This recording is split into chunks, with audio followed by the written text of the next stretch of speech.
Good morning. I'll call the meeting to order. Welcome to the October 1st, 2024 special City Council meeting. We acknowledge we're on the traditional lands of Treaty 4 territory, a treaty signed 150 years ago with 35 First Nations across southern Saskatchewan, parts of Alberta and Manitoba, and original lands of the Cree, Saulteaux, Dakota, Nakota, Lakota, and home of the Métis Nation.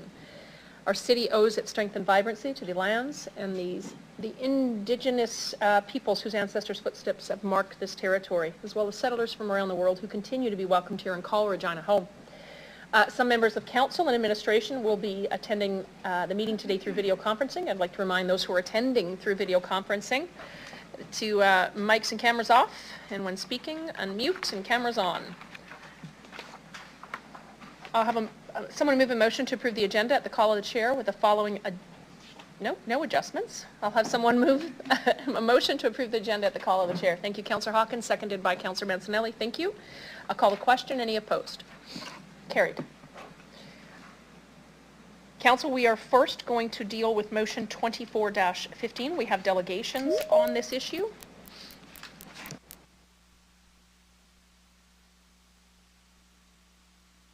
Councillor Moll, did you wish to make a statement? We're dealing with the reconsideration of the library. Yeah, I guess I'll have to excuse myself for this. Thank you very much. Thanks very much. We'll contact you when we're through this first matter.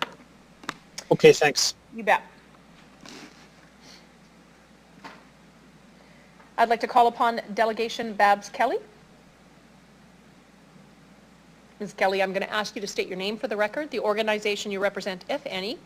You'll have, and where you live actually, you'll have 5 minutes to address City Council, after which there may be an opportunity to answer some questions from Council. Welcome this morning. Thank you. Thank you. I'm Babs Kelly. I'm a resident here in Regina, and I thank you for the time to be able to come and address this issue with you. I wish to share with all of you my 3 big whys for supporting the Regina Public Library Central Library renewal. While I am speaking to this from my heart as a resident of Regina, my thinking is shaped by my work and the conversations that I've had with Canadian municipal and library leaders over the past few years, most recently with a group reviewing the Federation of Canadian Municipalities report, Building Back Better Together, Municipal Recommendation for Canada's Post-COVID Recovery. So here are my 3 big whys. 1, a new central library is a commitment, a promise to the community that everyone has a right to public spaces that are beautiful and purpose-built for individual and shared advancement, so we can all participate in and benefit from understanding and navigating the complexities of this modern world. This isn't just about buildings and technology. It is also about equitable access to creativity, innovation, stories, learning, personal growth, connecting, and belonging. It is about community cohesion, resilience, and well-being. It is about how do we want to do downtown Regina for all of Regina. My thinking on this is inspired by Eric Klinenberg's Palaces for the People, how social infrastructure can help fight inequality, polarization, and the decline of civic life. Some of you may have heard him speak recently, a few years ago actually, at the Canadian Urban Institute's Art of City Building Conference. Why number 2? A new, beautiful, and purpose-built central library is an inspiring statement of the best of what we are. If we are to strengthen respect and understanding, if we are to learn how to coexist with our differences, if we are a city of compassion, care, inclusion, and reconciliation, if we are to be better than a housing crisis, a drug crisis, a childhood poverty crisis, an incarceration crisis, then we need places that reflect, share, and grow our better selves. We need an accessible and welcoming gathering place for all, where we learn, by doing, the skills of coexistence and shared space. The public library, as a trusted space, as a space that doesn't require me or anyone else to pay to be there, is that unique gathering place. And as such, we deserve it to be an outstanding civic and physical presence in our downtown. And my thinking on this is inspired by Tomi Laetio's Policies for Convivencia. Why number 3? A new, beautiful, and purpose-built central library is a revitalizing force for downtown. We know that great public libraries anchor great downtowns. We know that every city in Canada that has built a new library downtown has seen increased foot traffic and eyes on the streets and parks. People come for the library, and then they visit the downtown cafes, shops, and other businesses. This diversity of people doing a diversity of things makes a positive difference to a sense of belonging and safety downtown. This speaks directly to the municipal recommendations in the FCM, the Federation of Canadian Municipalities, Building Back Better Together report regarding investment in libraries as critical infrastructure. And I'd like to point out that in my work experience, that's the first time I've seen libraries mentioned in a Federation of Canadian Municipalities report, so that's quite significant. I'm here because Regina is a great place to live. I returned this summer after being away for 12 years because one of the things I love about Regina is its belief in possibilities. Belief in a football team, belief in the local farmers, markets, restaurateurs, and breweries, belief in those who create and work with art, theater, music, and stories, belief in reconciliation, and belief that living here is worth living here well. A new downtown library is part of that belief in possibilities. I encourage you to show the people of Regina that you too believe that they deserve a palace for the people, an inspiring place of convivencia, and revitalized downtown. I encourage you to vote no on reconsidering the commitment to debt lending and a special mill rate to advance the Central Library Renewal Project. Thank you. Thank you very much for your presentation. You did excellent on time as well. Well done. We have a question. Councillor Mancinelli, please go ahead. Hello. Appreciate your... Thank you. No problem. Appreciate your words today. Really agree with it for the most part. One question drew my eye, or my ear actually. A couple times you referred to new purpose-built as the only solution. Is that, as you view, the only solution, or viewing 2024 with what we have for open amenities to be used in our downtown and kind of the spirit of where our grandparents taught us to retrofit, reuse when applicable? How does that tie into your narrative? No, I think that's a really good question, and I appreciate that.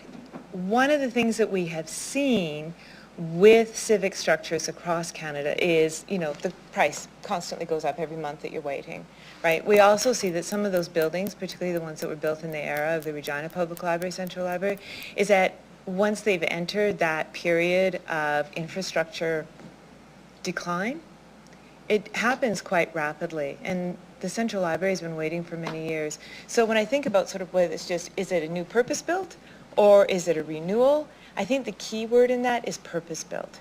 So when we think about a place, a civic institution for today's needs, what does that purpose-built look like? Anything else, I think I would leave to the smarty-pants engineers and the people with clipboards and Excel spreadsheets in regards to, is it a renewal? Is it new? That I can't really answer. But purpose-built, I think, is a key word in there. I guess for more clarity on the question that I asked, I accept the engineer reports over the last 15 years. I think the time for investing in preserving the library as its use would have been about 15, 20 years ago. So this decision would have been coming in the next 10 to 15 years instead of held off till now. When I ask the question, I kind of look at the fact that City of Regina doesn't really build malls. That's not what we can invest in. We invest in community infrastructure, or we support the library in their investment in community infrastructure. With that investment, does it have to be in a brand new building, or could we be looking to support some of our downtown problems through a smart investment and make the dollar spend 2 times and actually have a little bit of savings through the process? Is that a practical option for everything on the table?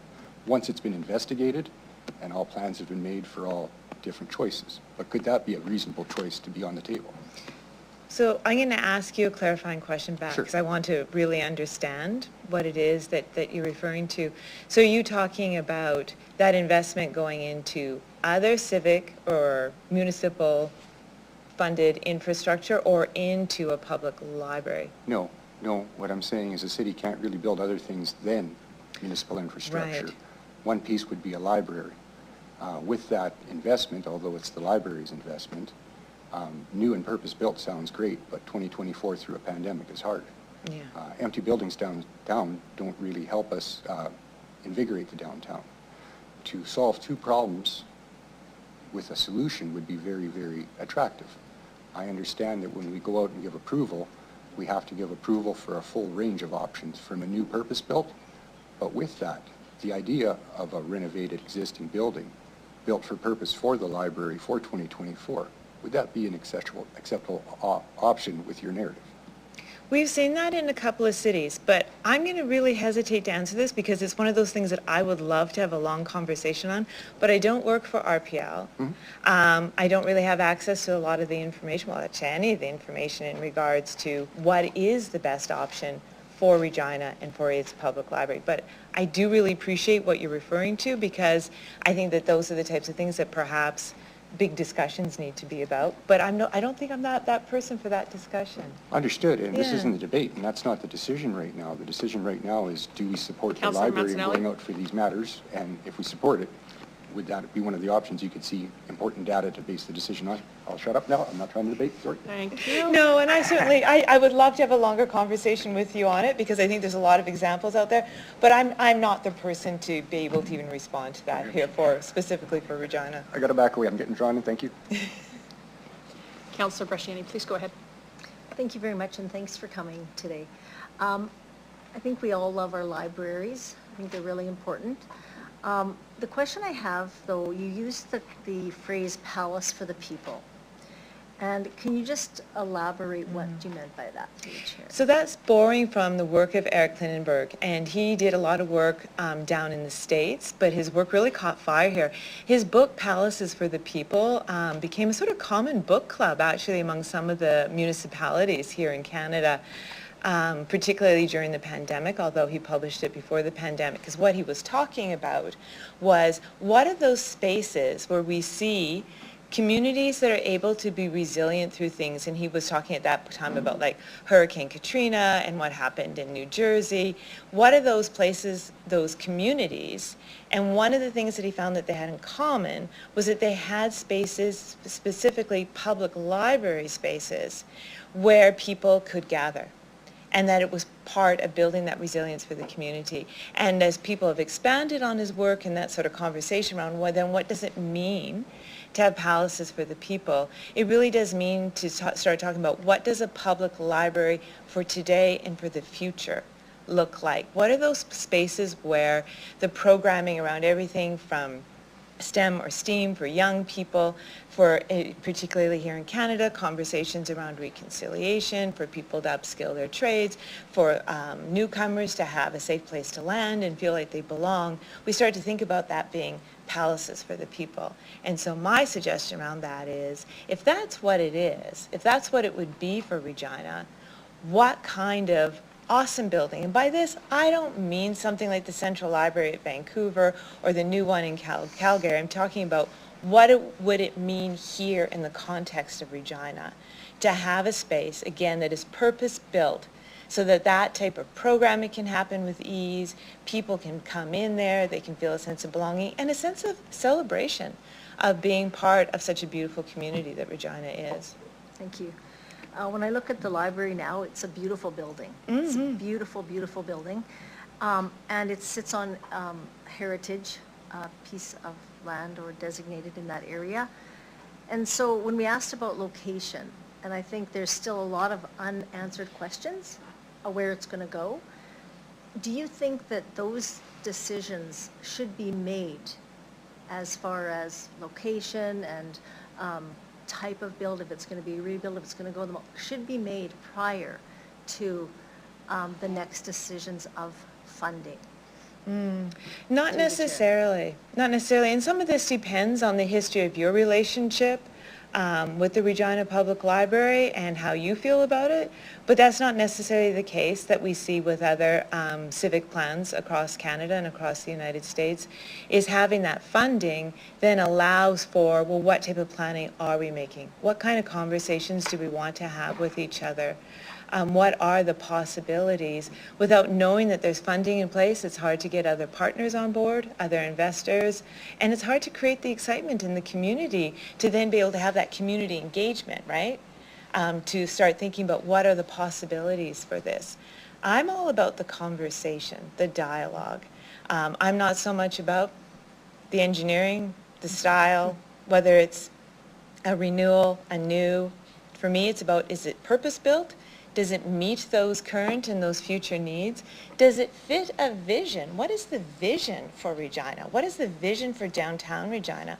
What is the vision for Regina for supporting the community to have places to come together and to grow and learn and to be prepared for an uncertain future? If anything that the pandemic taught us is we don't actually know what's next, but we do know that resilient communities, communities that are curious, communities that can come together and have good conversations are best prepared for that future. So I get kind of excited. I don't know if you can tell. I get kind of excited about those conversations.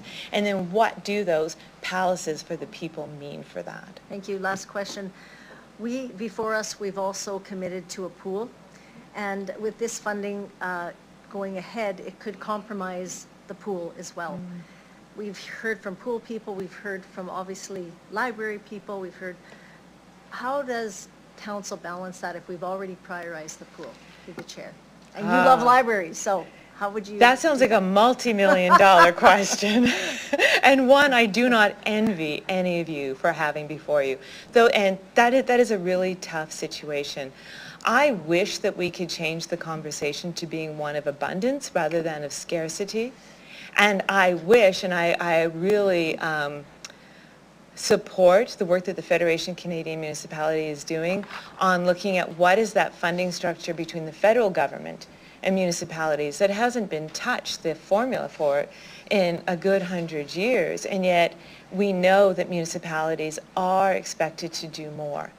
And so, you know, I think it's a big question, and I would love to, and as part of my work is, how do we switch from scarcity to abundance? And I don't envy you folks, because you do look at finite numbers. And how do you meet it all? And again, I think it is about of having that bigger vision so that we can come together as a community and not have all of the decisions rest on your shoulders, but for you to have that real sense of, what are the conversations? How do we balance all of this? How do we work with the federal government and the provincial government and other potential funders in the community to be able to have that shared vision of what is Regina today? And again, how are we prepared as a whole community for that uncertain future, which absolutely includes places such as pools. Thank you very much. So I have. Thank you very much, Councillor Bresciani. Councillor Zakidniak is a no. I have a question for you, ma'am. Thank you so much. You made a statement that the public library is a trusted space. Can you expand on that for me, please? What do you mean by trusted space? It's a place because of the foundations of a public library, and I'll own up, I used to be a public library manager. So here it comes. The foundations on which public libraries in Canada are built are intellectual freedom. So the idea that you can access information, you can share information, you can create information, and without judgment, but within a legal framework in Canada, you can. That's what the public library is there for. It is for the pursuit, the creation, and the sharing of intellectual freedom. It is also the other value. There's three main values I'm going to touch on. The other value is equitable access. There is no other game in town in which, as I said, you don't have to open up your wallet to come in, and that makes it a very trusted space. One of the key ones that I think is privacy. What you take out, the questions that you might ask the staff, what it is that you investigate online in the library is private. And so I think that that's what creates trust. But over all of that, it's the people who work in the library. People who decide to work in libraries are a really special group. They want to get up in the morning, they want to open those doors, they want to help people. And that's that part of that trust there. We know what a public library is, even if we can't speak to it in the same words that I use. You ask people, they know what that is. Some years ago at the Union of BC Municipalities, I ran a survey, It was a basket of great goodies, by writing on a piece of paper what your thoughts were about the public library. And as I went through them post the convention, I was just so impressed to see how often, if not the word trusted, that sense of trust right? We know what this is. We know what kind of space it is. It's a space that my grandmother can be in. It's a space that my grandchild can be in. It's a space where everybody is welcome. And I think that that creates that element of trust. But again, I think it's the staff in there and the amazing work that they do. Their commitment to what a public library is. They open the doors every day to demonstrate that to all of us. Thank you very much. Thank you very much for being here this morning. Thank you. Ask you to return to the gallery. Thank you.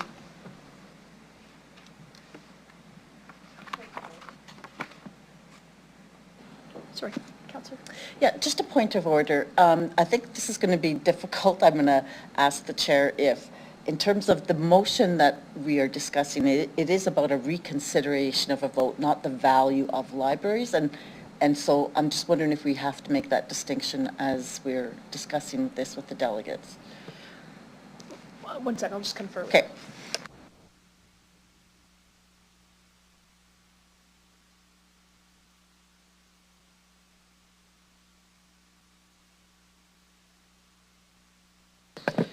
Okay, thank you to the clerk. The debate is to reconsider the investment. The arguments being made is don't reconsider it. I think that was the intention, Ms. Kelly, about why not to reconsider.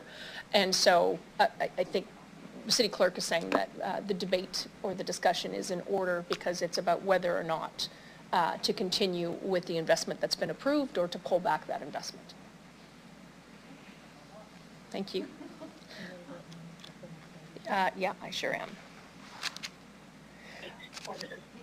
I'll call upon delegation Joanne Havelock and Jim Elliott. Please introduce yourself for the record, the organization you're representing, if any, and what city town you reside in. You'll have 5 minutes to address City Council, after which you'll have the opportunity to respond to any questions that members of Council may have for you. Welcome. Hi, good morning, and thanks for the opportunity to speak. My name is Joanne Havelock. I'm representing Friends of the Regina Public Library. I live in Regina. I'm here today to support the motion to reconsider. The city administration had recommended that the library debt financing be considered at the end of September, when more detail would be available about costs of other projects and how to balance costs in the city budget. However, on July 9th, the vote was rushed through when only 7 of 11 councillors and mayor were present and 4 councillors were absent. And it seemed that this decision was rushed through completely unnecessarily. It's a major decision we should take time on. My concerns with this decision is not about the fact that libraries are essential. Many speakers talk about how essential the library are, and they're important and valued in Regina, as we know. Money spent on libraries is well spent. One point we have that's financial is that before the singular emphasis on Central Library, the RPL should have undertaken an overall plan for library services, taking into account the underserviced areas of the city and proposed expansions. Those are going to cost money, whatever services are determined, and that should be part of the overall plan, not just a focus on the downtown. With regard to Central Library renewal, as they're calling it, the RPL board has presented some visions, but has not specifically said what would be included. It originally hoped for 159,000 square feet, and now it said it reduced it to 125,000 square feet, which is double the 75,000 they currently have. Well, particular details would be developed in architectural plans. The functional program basics could be available to the public now. In fact, a report was released a number of years ago with details that could be expanded on. What is needed: children's area, Dunlop Art Gallery, reading room, media spaces, meeting room. Are all these things needed necessarily as part of Central Library building? This is one of the questions we need to ask. People talk about revitalizing the downtown and how building a new Central Library would hugely revitalize the downtown. The RPL already is a community hub. It's already there vitalizing the downtown. A bigger library won't necessarily change the downtown. I think that it helps to have a library downtown. We already have one. There are services like a theater downtown that are gone, and there's many reasons why the downtown isn't as lively as some people would like, and it's not feeling like a safe place to go and so forth. The library already is there, and we need to look beyond that. I know that there's been at least 2 big meetings lately where community groups and leaders met to have good discussions about what the future is for the downtown. And the library needs to be part of those discussions, and it is, which is good. With regard to the building itself, the best heritage, environmental, and cost-effective decision would be to retain and expand on the current heritage modernist Central Library building. Heritage preserves building, and previous council meetings, heritage was listed as taking the lintel, the stonework from the old Carnegie Library and putting it downstairs in a basement space. It's preserving heritage is much more than that. And I think we need to have a fuller discussion with heritage people and city council to understand what preserving heritage is. Preserving heritage is also about maintaining the buildings that we currently have, which has been sadly lacking with the Regina Public Library. They've delayed many repairs that should have been done for many years, and is it going to be demolition by neglect? Ms. Havelock, you're past 5 minutes by about 20 seconds now. Can you sum up in a sentence or two? Sure. I wanted to mention that there was a tour of the heritage on Sunday at the library, and over 30 people attended. Media were there. People are very interested in the heritage.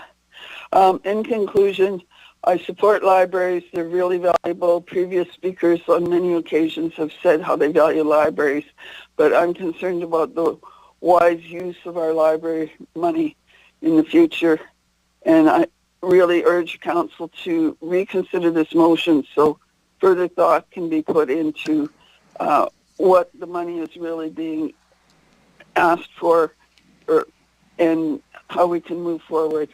Thank you. So thanks a lot for the opportunity. You bet, Ms. Havelock. Councillor Bresciani has a question for you.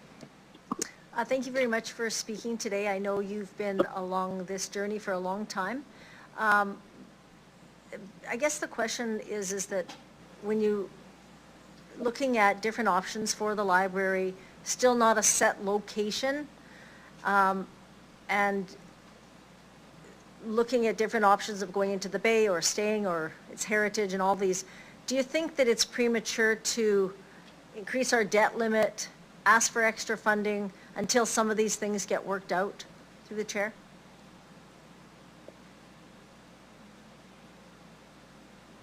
Yes, I think it is premature. I think that further information is needed from the library about what exactly they want the money for. And unfortunately, it has to be balanced with other needs of the city. But in the future, in the long term, sure, the libraries are important. We need to spend money, but let's spend the money wisely. Thank you. It's all I have. Thank you very much, Councillor Bresciani. Ms. Havelock, I don't see any other questions from council. I'll thank you very much for presenting this morning and ask that you leave the meeting. Okay, thank you. I had Jim Elliott on that particular delegation. Is Jim Elliott I don't see him. Okay. Okay. We'll add his to the receive and file. Hang on one moment. Is it a jointly written letter?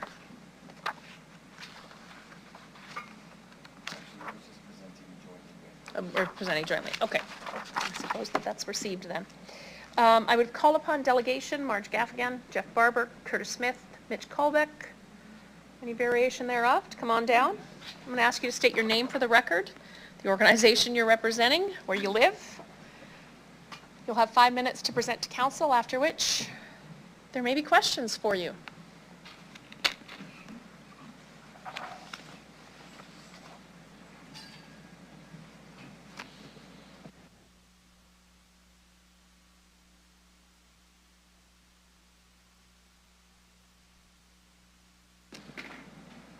Okay, Mr. Barber's not here. No, Mr. Barber is unable to be here today, but we have Kimberly Hines from the library to help us out if we have questions. Can each of you state your name, please? Yes, Marge Gaffigan, I'm the chair of the board for Regina Public Library, and I'm a resident of Regina. Mitchell Colbeck, project manager for the library with Colliers Project Leaders. And I am not Jeff Barber. My name is Kimberly Hintz. I'm the executive director for our branch libraries at RPL and a resident of Regina. Good morning, Curtis Smith, executive director, finance and strategy at the library, and as well a resident of Regina. Excellent. You have 5 minutes. Please go ahead. And we do have a slide presentation, I think. Do we have a...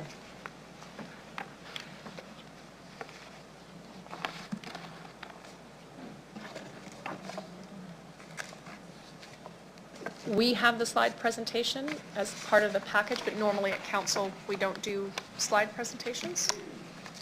I'm not sure if the clerks, just one moment, please. Yeah. Yeah. Right, Curtis?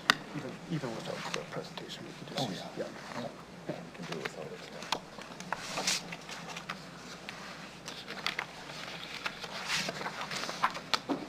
This one, right?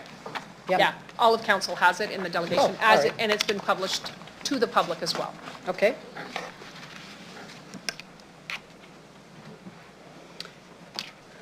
Well, I'll start then. Good morning. We are here to speak to the reconsideration motion for debt funding and a mill rate increase for Central Library renewal. We've had a busy summer. There's lots going on as we move forward with Central Library renewal. Since you committed to funding on July the 9th, we have been working hard on next steps. We have a project charter established and an approved statement of work. We're drafting our procurement documents and will soon be completing an updated market sounding and identifying and onboarding consultants to support the project. We're researching organizations and grants for capital project funding. We're working with a philanthropic consultant to refine our strategy. We've talked with stakeholders and helped them understand our intended outcomes and how they can contribute. People are talking about the project. We've heard from lots of excited customers, stakeholders, and people in the community. They are excited that it's finally happening. We are looking forward to advancing the project and gaining even more momentum. Our next step is to formally invite developers to share their ideas on creating a new Central Library downtown. Developers had already been reaching out, wanting to know when our requests for proposals would be released. But now that the reconsideration vote has been put forward, interest has cooled off. So if you withdraw your support, we won't hear from developers. And until we hear from developers, we can't move forward. On July the 9th, you confirmed your commitment to help fund this project. We provided you with a rough estimate of $119 million. Assuring us that we can access $119 million doesn't mean that we will need $119 million. But we won't know how much we need until we hear from developers. And we won't hear from developers if you choose not to fund this project. So we're caught in this vicious circle. We know you're facing a lot of similar projects that need your support, and we have some ideas that might help. And I'll turn it over to Curtis to share. Great, thanks, Marge. So we continue to look for opportunities to lower costs on the Central Library Renewal Project. Our procurement process will ensure we are managing our available budget as best we can. It will provide developers with the necessary direction to ensure solutions align with our budget and expectations. 2 months ago, we told you we don't need the debt funds until 2026. We've done some calculating and we would be prepared to push that to 2027. That will give you more flexibility on the debt and allow you to also focus on other projects. And we still could meet our proposed timelines. Now, obviously, our preference is to receive that debt funding in 2026, but we're prepared to push it out if it means you won't reconsider your financial commitment to the project. The other point you could consider is the amount of principal you'll be paying down on the city's overall debt. By our calculations, naturally, every year the debt goes down by principal payments, and that's approximately $15 million a year, $150 million over 10 years. That frees up some space and flexibility for yourselves. Now, that's not an insignificant amount for your debt projections, and again, it will allow you debt flexibility to do other projects. And regardless of whether we lease or own, the library and the city will still have debt. Debt is required under all options. For example, if we sign a long-term lease agreement, it immediately becomes debt on both the city's books and the library's. We need the debt approved under a lease option or any option, or as we mentioned, it's fairly impossible to move forward. Also, regardless of the option we choose, we can't sole source this project. We must go through the public procurement process that's fair and equitable.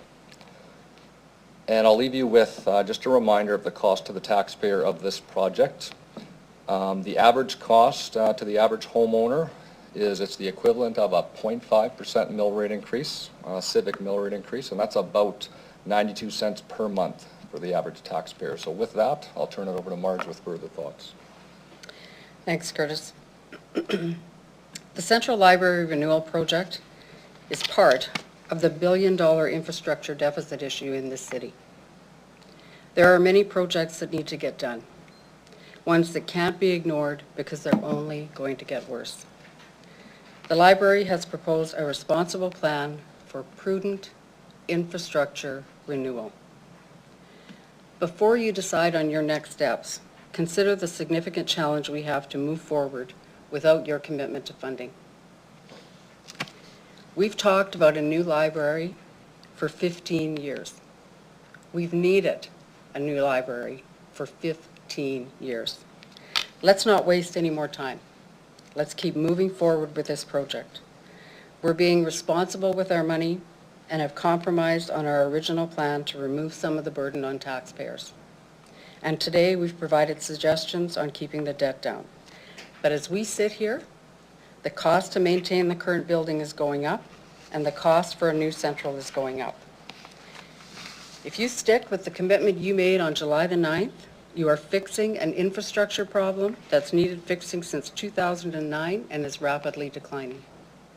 You're expanding library programming and services to support even more of our community, including newcomers, Indigenous populations, families, older adults, and more. You're investing in downtown revitalization and a safer, more welcoming place to be. And you're building a community hub, and you can expect thousands of people from across Regina to head downtown every day. In summary, the costs to maintain a building that's beyond end of life are increasing. Costs to develop a new central are increasing. That's taxpayer money being spent on failing infrastructure rather than fixing the problem. Developers are ready to hear from us, and we can't move forward without your continued commitment. Please do not deny the people of Regina what they deserve. Thank you. Questions? Councillor Stevens, please go ahead. Thank you, through the chair. So I'll pose some questions that I would pose to administration as well. One, built into the assumptions in terms of costs and debt servicing expenses, my assumption would be that that was premised on whenever that report was released, signal is those rates will either stay the same or go down. Would that feasibly reduce the debt burden and therefore debt servicing costs? Has that been accounted for in terms of the time lag here? So good question. So through the chair, I think what I would say is, obviously, we're trying to always guess what's happening with interest rates. I think it's very likely, obviously, that the rate we've used is higher than what that eventual rate will be. So I think naturally that will reduce the cost. But, you know, we want to be careful maybe building that in too soon, right? Because I think it's a little safer to be a little more conservative, Okay, what I would say. Thank you. Again, maybe if I could ask you to go back to those assumptions. One is that we're not borrowing for this entire amount. So if another level of government announces a contribution, if you have private sector partners that want to provide donations for the capital, if you have partner organizations perhaps that want to be part of the library and deliver services, that would feasibly reduce the amount that we would borrow and that the library and the city would shoulder in terms of the overall capital costs. Is that correct? Yeah, so through the mayor, I think that's absolutely correct. I think what we've said is we're open to all solutions, we're open to all partners, and any additional funding, I think, would highly likely reduce that debt amount. Thank you. One of the delegates raised a good point, and this kind of factors into your overall operations. You have other capital commitments or needs if we're thinking about some of the dated old branches. In terms of your overall, anticipated borrowing, where would the older branches and the needs assessment of new areas fit into the overall financial? So if you're borrowing for this, does that absorb all the energy in the room when you need to think about Connaught, if you think about new neighborhoods? Maybe talk about that big picture. Yeah, I can maybe start, and then I think Marge and other folks may have some comments. I think what I can say is we're undergoing what we call a service points master plan right now. So I think it's a little too soon to say what's next, but it's a wholesome look at all the branches and service points to see what is needed throughout the city. So others may have some thoughts on that. Well, I just want to speak to that. This is where I thought you were going to go, but the library's been prudent with the money that we've received, and we do have reserves. So we have reserve funds specifically set aside for things that may come up. If we needed a new vehicle tomorrow because something happened, we have a reserve fund for that. And we have a reserve fund to do renovations and that kind of thing for branch libraries as well. So, and I don't know what to anticipate out of the Service Points Master Plan in terms of what requirements might be necessary, but we do have some funds set aside for those kinds of things. Thank you. Through the chair, some of the delegates and I think others have wisely raised the pace at which this decision is being made. I had more hair and fewer gray hairs when this started 8 years ago. Certainly not a new conversation. I was part of an engagement session, I think in 2018 or 2019. Is this really a big surprise and a new issue, or has the library been working on this kind of in the background and engaging with the public? So we're not getting a half-baked idea. Can you just confirm that for me? Through the chair, I will confirm. I've been on the board since 2017. It was one of the first conversations and discussions that I got into when I came onto the board. And I can tell you that it's not the first time we've come to council. I can tell you that 4 years ago, we were told not to come to council when we were ready because council at that time did not want to base an election on building a new library. So we held back. And we've come to council even in the last 4 years a couple of times to say, okay, what do you need to know? And we talk about this vicious cycle that we're in, and I really, I don't think you can appreciate what that's been for us. Because if we come to the city and say, okay, we think we need this much money, the city came back and said, well, what are you going to build? What does it look like? Okay, we'll come back with some ideas, and we did the functional programming review and did all that and said, okay, well, we think we need this big a space to do it. And the city said, well, what will that cost you? So, I mean, what do you want first? And who's on second has been the lifespan of this project, even in the last 4 years. Yeah, please. Oh, and to that, through the chair, Colliers was engaged in 2019 on this project. And to your comment, Councillor Stevens, I had hair when we started doing that too, so I've lost that through this process. But to your comment regarding the half-baked idea, I think it's very important that we communicate just how intentional this process has been. The concerns that we've heard through council as we've advanced over the last 15 years was, what about the location? Have we looked at all the options? Have we looked at other funding opportunities? Have we looked at partners? And the proposal that we've had that was approved with what we're going to advance on July 19th is very intentional, and it allows us to execute where we can confirm what locations are available, where we can confirm which solution is available. And what the connection that we're trying to make is, regardless of that solution, debt will be required. Whether it's a lease of a location or a new build or renovating of an existing space in the downtown, debt will be required. So the solution that we've put forward that will take us 16, 17 months to get through has been very intentional, and I believe is the best solution that answers the concerns that council has brought forward on this project. Okay, thank you. One last question through the chair. Just so I'm reading this correctly, feasibly, when, if we stick to the existing plan, going to the development community could feasibly entertain the possibility of purchasing an existing facility, renovating it, and using what's already in the downtown, or it might include building new. So that's still to be finalized, but before we finalize it, we have to get through this hurdle of, does the city endorse it? Is that correct? Through the chair, that's absolutely correct. Okay, thank you. That's all I have. Thank you, Councillor Stevens. Councillor Stanachuk, please go ahead. Thank you. Through the chair, we all know that there were recommendations that came out of the Catalyst Committee that the library was third priority in terms of sequencing how we do major projects in the city. That multi-pathway first, aquatic center second. Why do you think that it is appropriate to give a commitment for debt for this project before the aquatic center, when the Catalyst Committee was quite clear that it should come after the aquatics, indoor aquatics facility? Oh, through the chair, I'll start, but I think Curtis may have something to add.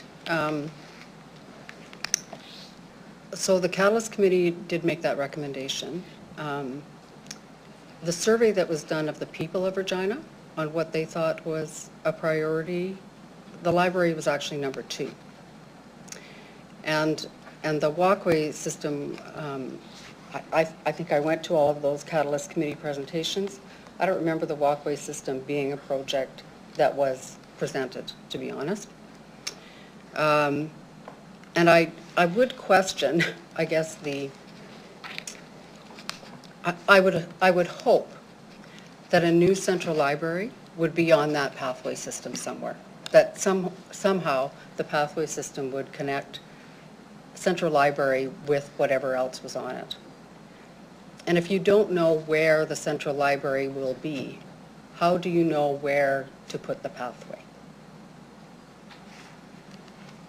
And I might just add to Marge's comments there on the financial side. I mean, we don't want to pit these two projects against each other. We would like to help you do both, right? Because we know they're both important. And what we've offered up is we may not need that $119 million debt. We certainly need the commitment, though, to get creative solutions from developers. We have offered up that we can delay some of that debt. We're totally willing to work with the city on the timing of that debt. And, and again, the city's debt naturally does go down. I'm not saying this is the be-all and end-all. When you make principal payments, that debt is going down significantly. When you borrow more money, I'm not saying this is why you would borrow more money. When you borrow more money, naturally the debt comes down even quicker because you have higher principal payments. So, you know, we're really just trying to help you solve that problem and do as many projects as you want to do, right, is what we would say. Okay, through the chair, the effect of that decision on July 9th meant that the approved debt for the library took up what remaining room we had in terms of our debt capacity. And it means that the Aquatic Centre now has to go, what was put on a list to the Saskatchewan Municipal Board. So the future of that Aquatic Centre is essentially at risk because the library is taking up the remaining debt room that we have. Do you think that that is the appropriate way to proceed? Yeah, so I can maybe start with that. I guess respectfully, we have to let you have that conversation with city admin to see is there a way to do both? I don't know if there is, right? We've offered some ideas, and I think that's all we can say from our end. Okay. And I guess my last question is just that we know that vote, we didn't have full complement of councillors at that meeting on July 9th. There were 4 people who supported it, 2 of whom sit on the library board. So it was a very small, I guess through the chair, do you see that that's good governance to make a decision of this magnitude with just 4 people supporting of this, around this table supporting that? Well, I have a certification in professional governance. Good governance would tell you that if you have quorum and you make a decision, that the rest of the members who are not present would support that decision. That's best practice, good governance. But we don't make the city council agenda, and we don't tell you when to be here. So I'm not sure how, respectfully, that's not our problem. Yeah. Okay, thanks. Thank you, Councillor Stanicek. Councillor Bresciani, please go ahead. Thank you very much. Thank you for being here. So one of the, I've asked every group, and I think it's about location. And where I'm frustrated is every other group that comes for funding, they've got a location set. And then we say, okay, great, what is the plan forward? I'm uncomfortable because we still don't have a location. Can I, well, Through the chair. so I can tell you, through the chair, that, and it would be about 2 years ago, I guess, the Board of Regina Public Library voted on a motion and approved it, that our preference would be to build a new central library on our current location. That was our preference. Thank you. And when we came to City Council Yes. with that, the response was, well, have you thought of other options? Yes. So that's what we did. And now we're looking at, or want to look at all the options. We'd love to know what those options are, and we'd love to report on what those options are. But that has to come from the developer proposals, and we can't get developer proposals unless you commit to the funding. So I'm gonna push that a little bit. Okay? So you're saying you cannot move forward because this motion was not even on the floor to move this forward at all, and you were still going to go out and do the work trying to find, put it to an RFP before this motion was made from Councillor Hawkins. So you're saying you can't move forward if this doesn't go through. I'm a little bit confused on that. I'd like clarification, Yeah, please. through the chair, I can help clarify that, Councillor. When we spoke about what the RFP process would look like and what the process would look like, that was based on the approval of the funding to go with it. So that was based off of the mill rate, that was based off of the debt. So we put a process in place, yes, on how we would execute if the funding was approved. So the best way to answer your concerns about locations and the options and the solutions that could be provided was to execute once funding was confirmed. The biggest concern that we're hearing from developers right now is it's a big commitment from RPL and developers to advance with these potential solutions, and that there is hesitancy in putting in the level of effort required to advance this without the commitment from the city. If there's not an overall commitment from the city on funding, there's not a commitment from the developers. And since July 9th, we had a lot of exciting momentum about this project to advance. The first step was going to be re-engaging with the market and developers to confirm our overall process and make sure that we are on the same page for terms and conditions and what the potential agreement could look like and what the procurement process would look like. And that's come to a grinding halt since the reconsideration motion went forward, because there's been no engagement from the market and developers to want to proceed unless we have the financial commitment. So we do end up in this vicious cycle of, the cart before the horse. And hopefully that clarifies on why we need the commitment from the city on the funding requirements. And maybe I'll just add to that, Councillor, we were very clear 3 months ago that when we came, we would not be moving forward with the process if we did not get approval of the funding. So if that wasn't clear, I just want to reiterate now, we would have stopped if we did not get that approval. Thank you. So what you're saying is you've worked on this for many, many years, and you need this debt increase to go out and do the work for procurement to find out where this library should be built. I think what I would say, and others probably have some comments here, like if we're going out to developers, it's a very, very time-consuming process for developers, so much so, similar to the stadium, that those that are rejected actually get an honorarium for hundreds of thousands of dollars. That's very common. That was done for the stadium. Very significant amount of hours, and this is why we need to show them the commitment. If we truly want creative solutions, we may get some solutions, but we're not going to get the creative ones if we don't get this funding approval, is what I would say.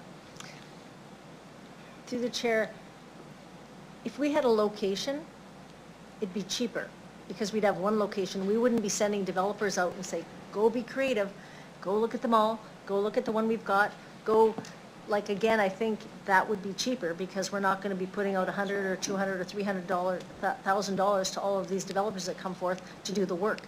To me, a location is key. Once we get a location, and that's the point.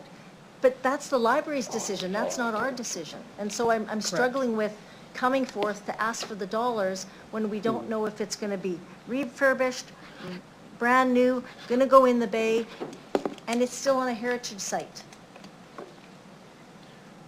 Through the chair, I can understand why you would believe that a location would make it cheaper and have things more finite, but that's actually not the case when it comes to developers. The developers that we engaged in the initial market sounding to help influence what we brought forward to this team earlier this year, February, March, April timeframe, developers came forward and said, actually, I do have a solution for you. I have an existing facility. I have an existing building. I have an existing lot. And if you were to proceed with this, I would be proposing that. So the opportunities for financial efficiencies come through the creative solutions that Curtis mentioned from developers. It is not based on having a location specifically chosen at this time. We are engaging the market to provide creative financial solutions within the amounts of financial approvals that we've had, working within those limits and through a sound procurement process. So I would disagree that a location would, or having a location now would not be more financially efficient. Okay, so through the chair, does the location, it's on heritage land, or it's a heritage property, do you think that hoop should not be dealt with first? Because you're going to go out and say, let's do it, let's tear it down, and the heritage is going to come and say, you can't. But you've just put millions of dollars into some developer who's come up with a beautiful on that site, and now, well, it's heritage, you can't do it. Then what? Through the chair. Yeah, through the chair, excellent point. And that's again focusing on one potential solution that this procurement process may have. And if that potential solution is the preferred solution, and I'd prepare city administration for this, there are steps within administration in the bylaws on how to properly address the heritage. So I would defer to city administration on what those appropriate next steps are. But again, that is focusing on one specific solution. And the beauty of the process that we have in front of us is an opportunity to gather as many solutions as possible, including location. Thank you. You have $20 million in your fund, and I'm not sure, and again, we've been trying to raise funds, haven't done it in these past years. How do you think that that's going to help you garner, if you go through and now you get a location, maybe, or you get a development, I guess, how are you going to feel like this is going to help you? Like if you've got 20 million, my thought is, can you not just go out and do the work and then say, we've got a location, counselors, we've got exactly, we know where we want to be, and then guess what? Those people for sponsorship and all that. We want to be careful that $20 million in reserves, you know, indirectly it is taxpayers' money, right? So we want to be careful getting too far ahead of the process. Again, we're not going to get those creative solutions from developers without this funding commitment.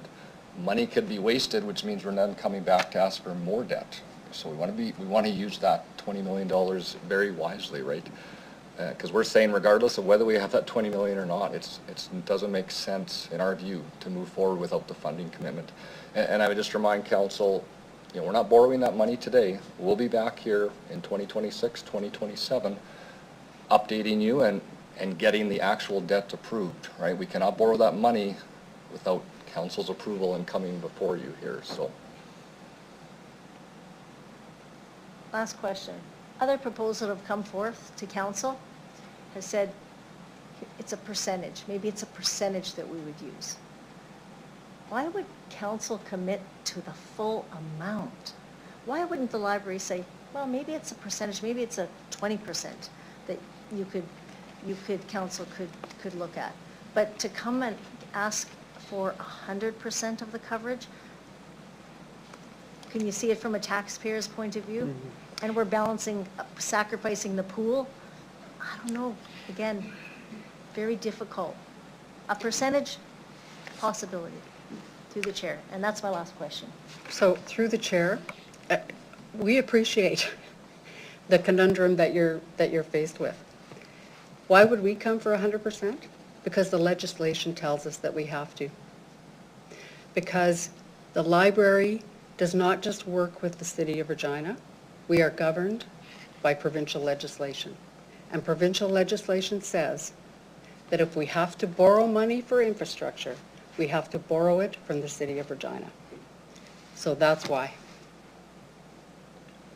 Believe me, if we could go somewhere else instead of tying up the time that we've spent here in the last 15 years, we would. And I would just add maybe one point, Councillor, that through the mayor, the process we're following here is almost identical to what the Saskatoon Public Library is following with their council.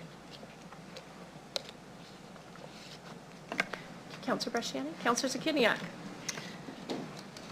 So I have perhaps just one question. I understand that you need a funding commitment from us.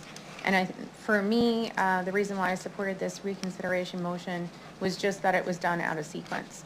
And so had we followed the recommendation from administration, I would have been more comfortable. Had we done things in the priority that we had already agreed upon, I'd be more comfortable. Is there a scenario where instead of a commitment to actually like numbers, like we will commit between this amount and this amount, is there a scenario if we deferred this that we could tell you, yes, we're committed to financing the library to some extent, details to be determined? Does that allow you to move forward in any way? Through the chair, a similar response on the commitment from the developers to continue down this road. The financial commitment shows the commitment that the hard work and effort that they do, honorarium or not, will have an outcome at the end. So it is both the legislative requirements that board chair mentioned, as well as the commitment from the developers to advance with this. That is why we're looking for that overall financial commitment. So regarding the out of sequence or the original motion put forward from admin to come back from the overall financial, we are prepared to execute this project based on the previous direction that we've had from council, both for the private and public exec. We believe that this solution is the best one that will answer those concerns of this group. And we reiterate that the only way that we can move forward is with the financial commitment of the mill rate and the debt to adequately advance with this.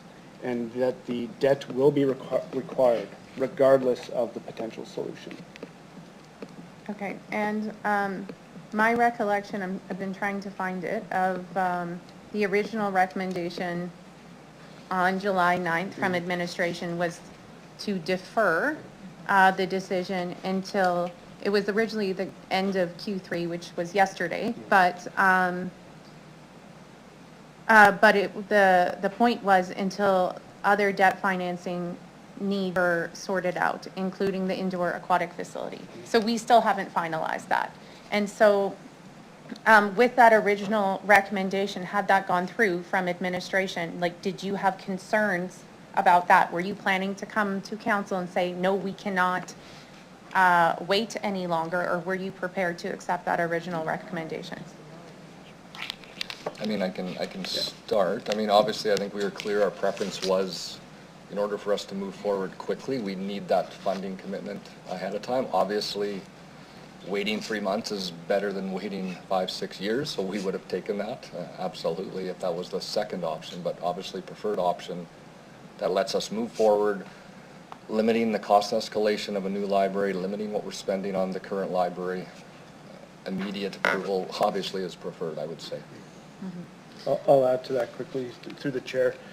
So if that original recommendation from administration would have gone through, we would not have advanced. Once the motion went through on July 9th, the excitement started right there, and the momentum started there, and that's when we started advancing with everything. So if that recommendation had gone through based on the original motion or recommendation from the administration, we would not have advanced. We would have waited until that time.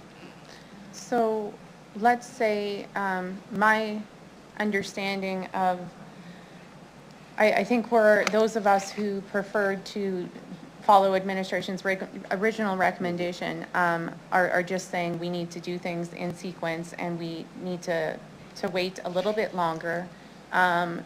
So again, we're speaking months.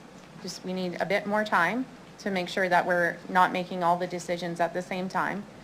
Now that you've done some work that you weren't anticipating to have done, would there be any real harm to waiting a few more months, we're talking Q1 of next year, to finalize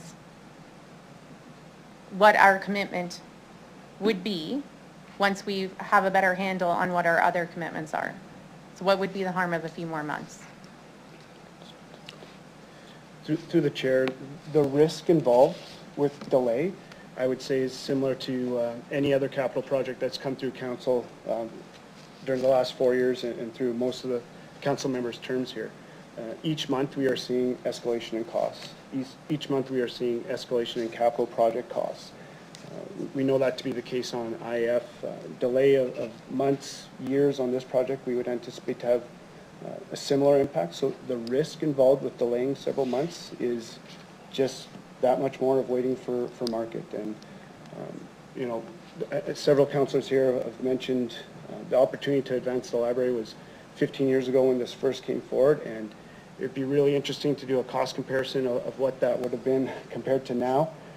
But even before our original needs assessment and project plan for the approved board motion of building new on the existing site, pre-COVID, we've seen cost escalations by 25 to 50%, and we'd anticipate continued cost escalation. So that would be the risk with delays. Would it give you any reassurance if we were to commit to, I understand this isn't your preference, but commit to debt financing of some extent for you all to continue with your work, and then for this to be reopened after the 2025 budget has been finalized? Is there any way to, I think like that's what we did with the pool. We delayed it, but directed administration to continue with their planning while we finalized, while we got more information to come back. So I'm proposing perhaps there's another path forward. What are your thoughts through the chair? Through the chair, when it comes to our procurement process and what we have in place, it's really important that we communicate to those developers what we have for a working available budget. So that's also with what our reserves have been built up, the mill rate, and then what the debt impact would be. So it's critical that we're able to clearly communicate that to developers so that they understand what their proposed solution is working with. Okay. I think that's all I have. Thanks. Thanks very much, Councillor Sakiniak. Councillor Findura. Thank you. I'll say good afternoon now. So a question to you, Mayor. Is library, in a sense, economic hub? I mean, people are saying, well, we're putting all this funds into it, that we see money floating into City Hall coffers and a lot. So what does library mean to the economy, economic hub, the growth? I mean, what does that mean? Start. It is reconsideration because I'm having chatter on my left side here, is that reconsideration is, the question is, the point of reconsideration is, what is the value? We want to reconsider. Well, I want to hear it, right? I don't want to hear it here. I want to hear it there. So, to the Mayor, thank you. Respect the chatter, but Mayor, go ahead. So I think I need clarification on the question. Okay. What exactly you're asking me to respond to? Is the library an economy is it a growth? Is it a jade? Is it brings money? What's going on in that? I mean, we're putting a lot of cash into it, and people saying it's important for us to have that. So I think we've been through the chair pretty clear in past presentations on justifying the reason for central library renewal. And part of that is because, yes, we contribute, I think, as an earlier delegate said, we contribute economically, we contribute socially, culturally, intellectually to the community. And the community does view a library as a community hub. Very much so. The Central Library right now is a community hub for downtown. What we've also tried to explain is how building or renewing the Central Library downtown doesn't just help the library and our customers, but it helps the city of Regina.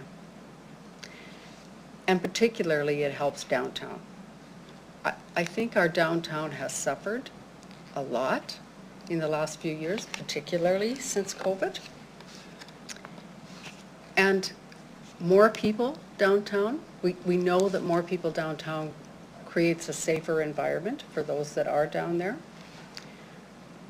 We know from past experiences in Central Library renewal in other cities that has increased the foot traffic downtown because it has increased the number of people coming to Central Library. And we have projected that we can do that with Central Library renewal here in Regina. So that creates a safer environment downtown. It also can help revitalize it in terms of new development and economic development. We've talked about with developers to come up with solutions or ideas that can help the property tax lift in downtown Regina, so that it's not just a standalone central library, but there is other development or other property tax revenue options surrounding that area. That helps. That helps not just downtown Regina, but it helps the rest of us in Regina as well. So those are some of the things that we've talked about. I don't know, Councillor Findura, if that answers your questions, but. So I have one more through you. You talked of cultural. It's a huge importance as our city grows and the world trying to come here. I would probably question the library staff to say, what do you see when if people come to look for information? Is there the data that you have that libraries would be this first central point for folks looking for help or navigate things, learning, growing through living in the city of Regina? We have data on the number of visitors who come, and we have data on the kinds of things they're asking for help with. So we do have a big group of newcomers who come to the library and discover and get help from our library staff on how to fill out forms and how to acclimatize to a new city. So they're coming for a friendly place. And they're coming for help. And that's newcomers, and that's people looking for jobs. And there's people who are new to the city or coming back to the city. So we're trying to help everyone. And the central library that has services like our business, a business specialist and people who work on our desk or people who are working in social work who can help you connect to programs, is a way for us to look after all of those people in one location. And I think, Councillor, I'll just add some data points that I think could be helpful here. So maybe just 3 of them. Excuse me. So about 14,000 new library cards were issued in 2023. 1.3 million visits in total to the library system. And overall, more than 50% of Reginans are active library users that actually have cards that they use. I think those are just 3 data points among many that display the benefits of the library. Okay. Just a final question about the survey. You did mention that library was on the top of mind of residents wanting a library. So that means is they're okay with putting a little bit of a tax towards it. My question to you is that how you're reading the survey, what people want? So maybe a clarification question. So I'm saying the survey spoke that library was I would say number 1 or number 2 on the list of what's next or what's first thing on the big projects we want to do. And the people spoke out to saying library is very important, it's on top of mind. So as we were considering, how would the community feel about if we're going to keep pushing, keep postponing like we've been doing this for the last 15 years? So what does the survey say to you? To keep pushing, correct?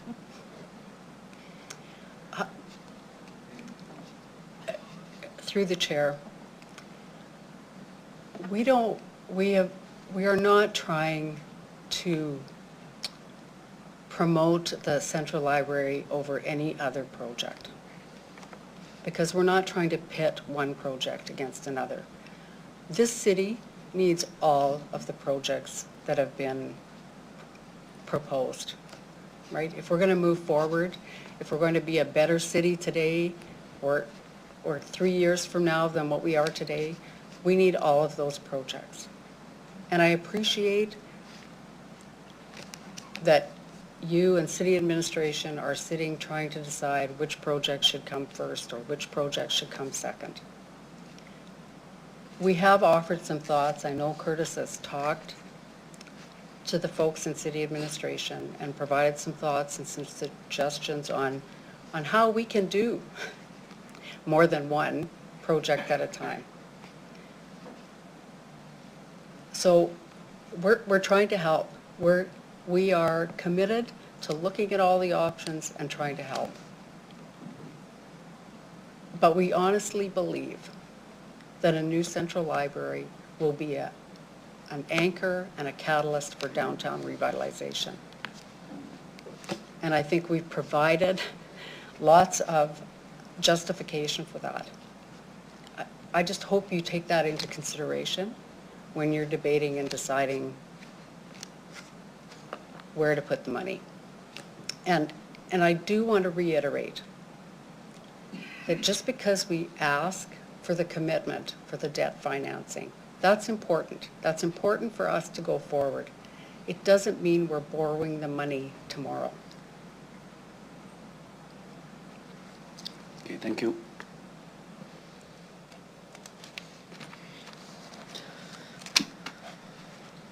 Councilor Mancinelli, please go ahead. Thank you. Through the chair, I was just wondering, have you provided any new information today? I don't think so. No. Have you provided any new information in years? Yeah, go ahead. To the chair, I would say at the direction of council, both in private and public executive committee, we have provided new information. The basis of the foundation of this project has remained the same for 15 years, and perhaps that's what you're referring to, but the approach to come up with the solution has certainly changed based on the direction of both the board and the feedback that we've received from the council. Thank you. I appreciate what you brought to the table today. Not supposed to comment, only questions. Thank you. Thank you, Councilor Mancinelli. Councilor Bresciani. Thank you very much. I just have one final question for you. With delegates, no. No, with delegates. A long time. So just in regards, just to, I hear what you're saying. We love libraries. We need libraries. The timing, and I just would like to hear your response from the taxpayers of Regina, because you said it, it's tax funded. You've got $20 million of taxpayer dollars in there. We got to pay for a pool with taxpayer dollars. And I think you said, but we should be able to afford it all. Can you just elaborate that on an affordability and a mill rate and everything else that we have to balance, how we can, if you could respond to the taxpayers, because then I can tell them how you think we can afford it all. Because it's, again, very difficult to afford it all. Through the chair. Well, through the chair, 92 cents a month on your property tax increase. Like, you can't even buy a cup of coffee for 92 cents. So the way I look at it is, if not now, when? Because we've waited, not just us, there's other projects in the city that have probably waited 15 years as well. And when I'm told by former council members or former mayors that, yeah, we just can't afford it now, I think to myself, so when can we afford it? Because I'm going to use an analogy. When I was really young and newly married, and my dad said to me, when are you going to have kids? And I said, oh, I don't think we can afford to have kids yet. And my dad said to me, if you wait until you can never afford to have kids, you will never have them. Heard that before, yeah. So when I think of the projects in this city and what we want for future generations, if we think we can't afford them now, when do we think we can afford them? Because with $1 billion infrastructure debt, I don't know, I guess. I'm thinking I won't live to see a new central library. So that's my, I hate to be glib about it, but people have to expect that their taxes are going to be raised if they want new things in this city, if they want more things in this city. And with more people coming to the city, we need more things. So I think we live in some kind of utopian world if we think property taxes aren't going to be raised, if we're not going to fix what's wrong. Regarding the specific mill rate increase, and maybe administration can clarify this, but also the timing when it comes to the end of the recreation facility mill rate. And that was one of the reasons with the approach with the mill rate. So it would be really a continuation of a similar mill rate, but perhaps there can be further clarification through city administration on that. So I just don't want to give the impression that this is something on top and new, but it's actually a continuation of a similar mill rate that was put in place specifically for recreation facilities. Thank you.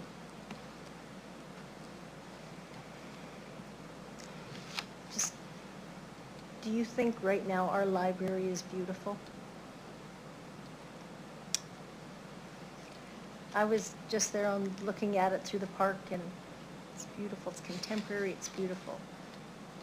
But do you think, and this will be my last question, many libraries have been built across the country here, Halifax, Calgary, Edmonton, wherever. They've been brand new builds. And do you think that's what is enticing this to kind of really look and say, we need, and we got to make a decision now because it's getting more expensive, and, you know, kind of that whole thing, I guess, to hinge us, and then to make that just for the next council, again, is very tough because nobody may be here. It's tough. It's tough. So that is my last question, Mayor. It is a beautiful building. What's that? It is a beautiful building, but it's not functional as a library. I think we need both. Thanks very much, Councillor Bresciani. Councillor Zakiniak. I did have one additional question occur to me. So I just note that, you know, we're reconsidering an approval. I'm looking at recommendation number 2, in principle, of the library mill rate increase. So that won't be finalized anyway until we finalize the 2025 budget.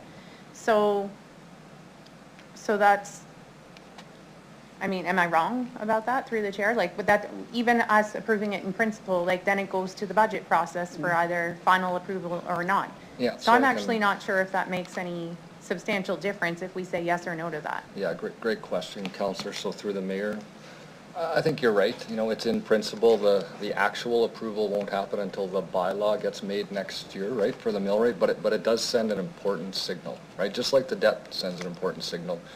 And I would point to the stadium. This is exactly how the stadium was done. That mill rate was approved in principle. That's an important signal and commitment from council. That principle word has more weight than I think you think, so that's what I would say. And then also in a relation to point 1, where we're committing 92 million to 119 million, I'm also, I understand that that doesn't finalize anything. We are about to have an election. The next council is going to come. I suppose they could easily do a reconsideration motion of their own. So I don't know what sort of reassurance that provides. Like, I get that we've been waiting so long, but now as an election is looming, I don't know that you, even if this reconsideration motion fails, I'm not sure that you have the reassurance that you would like because of this changeover that will occur with members of council. Do you have a response to that? I know the timing is unfortunate, but what's your response to that? Yeah, I can maybe try that. Again, like any approval that council makes, I think carries significant weight to it, right? Because I don't think you folks have reconsidered a lot of decisions. It's fairly rare to reconsider something twice.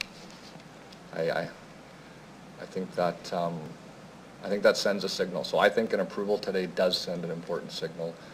I think I'll leave it at that.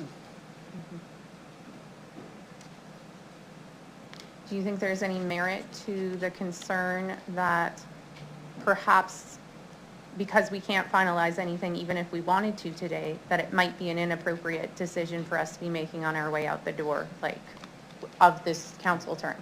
Do you think there's any merit to that concern through the chair?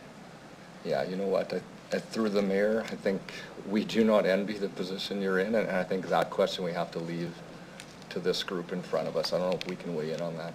Yeah. Okay, thanks. Excellent. Well, we are at 90 minutes. It is a special council meeting, so there's no real, other than the 90-minute rule. But we will take 30 minutes for lunch. I still have questions, so you're going to come back. Thanks so much.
councilors could have a seat and our delegations come on down.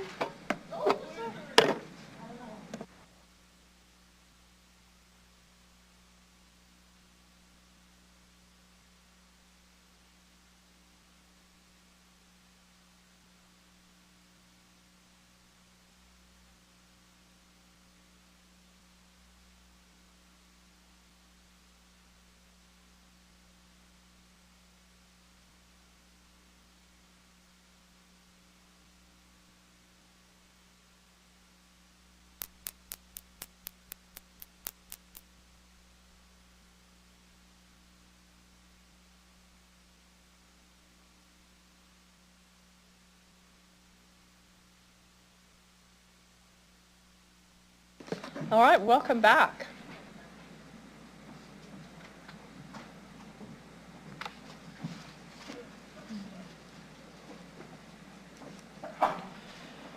All right, I'm turning your microphones on. Mr. Smith used to work for the City of Regina, is that correct? That is correct. And what did you do for the City of Regina? I was the manager of budget and long-term financial planning. Okay, budget along. Can you say it louder? Yeah, manager of budget and long-term financial planning. Okay. We've been presented with some thoughts here this morning that if we approve the debt set aside for the library project, that we can't possibly do the pool. Do you have any comments on that?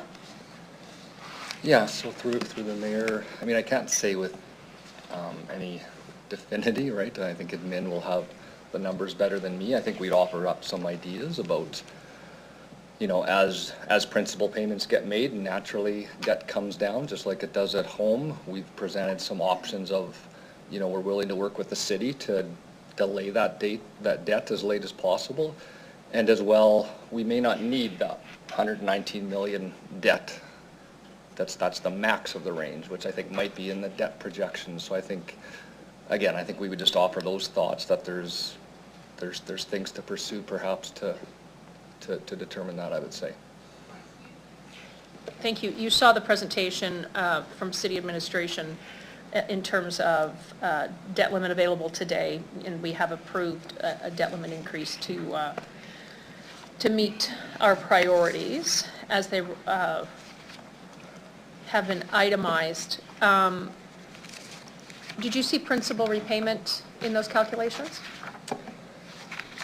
Through the mayor, I did not. I did not see that. I might have missed it, but I didn't see it. Okay.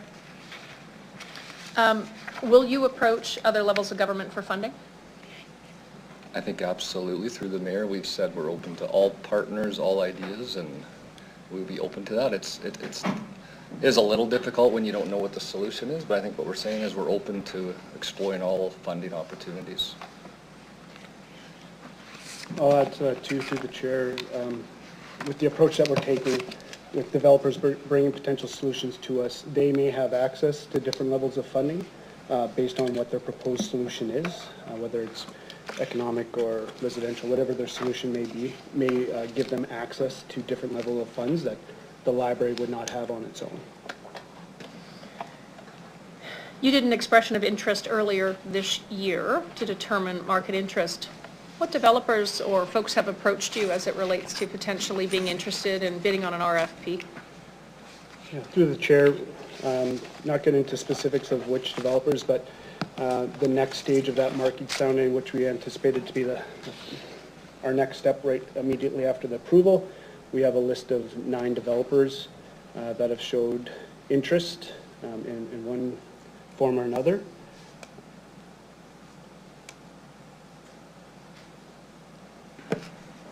You've made some reference to it in terms of delays, just delays in the work that you're doing. What's the impact on the project? I'll speak to that through the chair. Appreciate Councillor Zakidniak had a question about what the delay meant, and my answer really focused on the financials. And a similar response now, Mayor Masters, would be from the financial perspective. But one thing that we need to consider is the developers, this approach is allowing developers to bring a solution to us. And it is in any landowners or lease owners' best interest to put solutions forward that they have in place. And we'll use the Cornwall as an example because that's been brought up, and it has a bay-sized hole in its lease right now. But the Cornwall is also advancing in their best interest to manage their businesses. And a delay in our project now, it's not fair to assume that a solution from a developer now will still be available at a later date. Whether that is the Cornwall or whether that is another developer that has land or a building identified, it is in each of those businesses' best interest to act in their business best interest. And they won't wait for the library. They won't wait for us to advance. So it would be inappropriate for us to assume that the solutions available now will be available at a later date. All right, you brought up the Cornwall. So if I'm talking to folks, I hear about it, gosh, probably 6, 7 out of 10 people will say, why doesn't it just go in the Cornwall? Do you have a response to that? Through the chair, there's a list of criteria that will ensure that this project is successfully delivered. Some of those criteria include the functional programming size, making sure that the space is adequate to provide the programs and services that the library is required to provide and plans on providing. Whether the Cornwall is a solution or another developer brings a solution forward, one of the things that we'll be advancing with is clearly articulating an updated functional program to reflect that 125,000 square foot requirement, including room data sheets with the specifics of each of these rooms of what we require for the functional programming. It'll include an owner statement of requirement, which would likely include, access to natural light, an entrance that is suitable to the accessibility of RPL. So whether Cornwall or another solution provider came forward, we have a minimum set of requirements that would be needed, and that's a critical part of setting what that baseline is through the procurement process. Thank you. But let's say you enter into a lease, whether it's at the Cornwall or another building. Mm-hmm. I'm not wrong, and you need the debt set aside because we have to guarantee your lease if it's beyond 5 years by legislation. Yes, through the mayor, that's absolutely correct. The Cities Act states any lease over 5 years counts as debt. So the minute we sign that lease agreement, that becomes debt on the city's books and the library's books. There was some mention about sequencing, which I appreciate. And I believe, if I'm not mistaken, we had $3 million set aside and some ISET money for expansion of the pathway that's been mentioned. It's taken the city of Regina 3 years to plan a pool. Is that reasonable to say that you'll be in planning for probably 2 years from if this reconsideration is voted down and you're allowed to continue your work? What's your time frame for turnaround? Yes. Through the chair, the timeline as presented back on July 9th, the first initial step will probably take about 16 to 18 months just to get through the procurement. And that's where we'll identify what the preferred solution is. So, that's taking us towards the end of next calendar year or early into 2026 at this time. The next stage is once we preferred proponent is selected, it would be basically a design build like execution from a project methodology. So through the procurement, they'll have advanced the design significantly, and that's part of the level of effort that we talked about with the honorarium. And it will include several engagement, business development meetings or development meetings with the developer. So we anticipate that the design will be fairly advanced to a schematic design level by the end of procurement.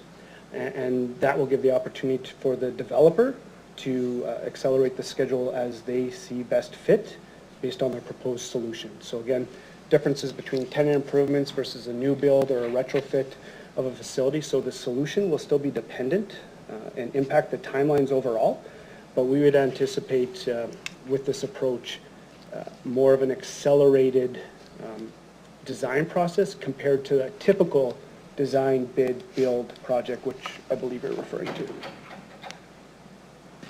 Yeah, I am. So by my math, you're into the start of 2027, almost.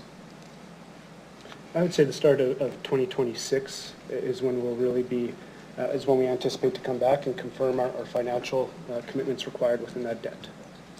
If a proponent came forward at that, through the bid process and ends up being successful, and it's on a vacant piece of land right now, one of our famed downtown parking lots, let's say, and it was some type of joint venture, to your point, construction would take another 2 years beyond that? We anticipate, and through the chair, maybe I can answer the questions that you're asking a little bit more directly, but about a 2 to 3 year process would be anticipated after the selection before doors would be available. Between 2 to 4 years based on the proposed solution. So it'll be dependent on that proposed solution, but if you're looking for a final time frame, you know, we've been talking about 2029, I believe is the numbers, in the years that we've been presenting previously. So 5 years from now, it's 2029, that would be the goal. What happens to the existing site over the next 5 years from an investment standpoint, considering its condition? I can maybe start. You know, I think it's hard to determine what happens with the existing site. Obviously, it depends on the solution, right? So, I mean, if it's a new build on that site, obviously that site is being demolished and getting ready for construction. If we're purchasing or leasing another site, I guess a decision would have to be made by the board what to do with that land. So I don't know if I can give a lot of specifics there, but that would be the process, I would think.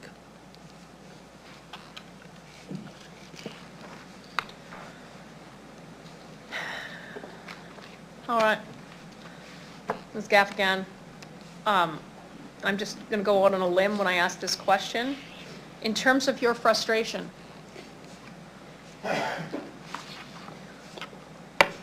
what does a vote of yes to reconsideration of this mean to you, really? Well, I'm not banging my head on the desk yet.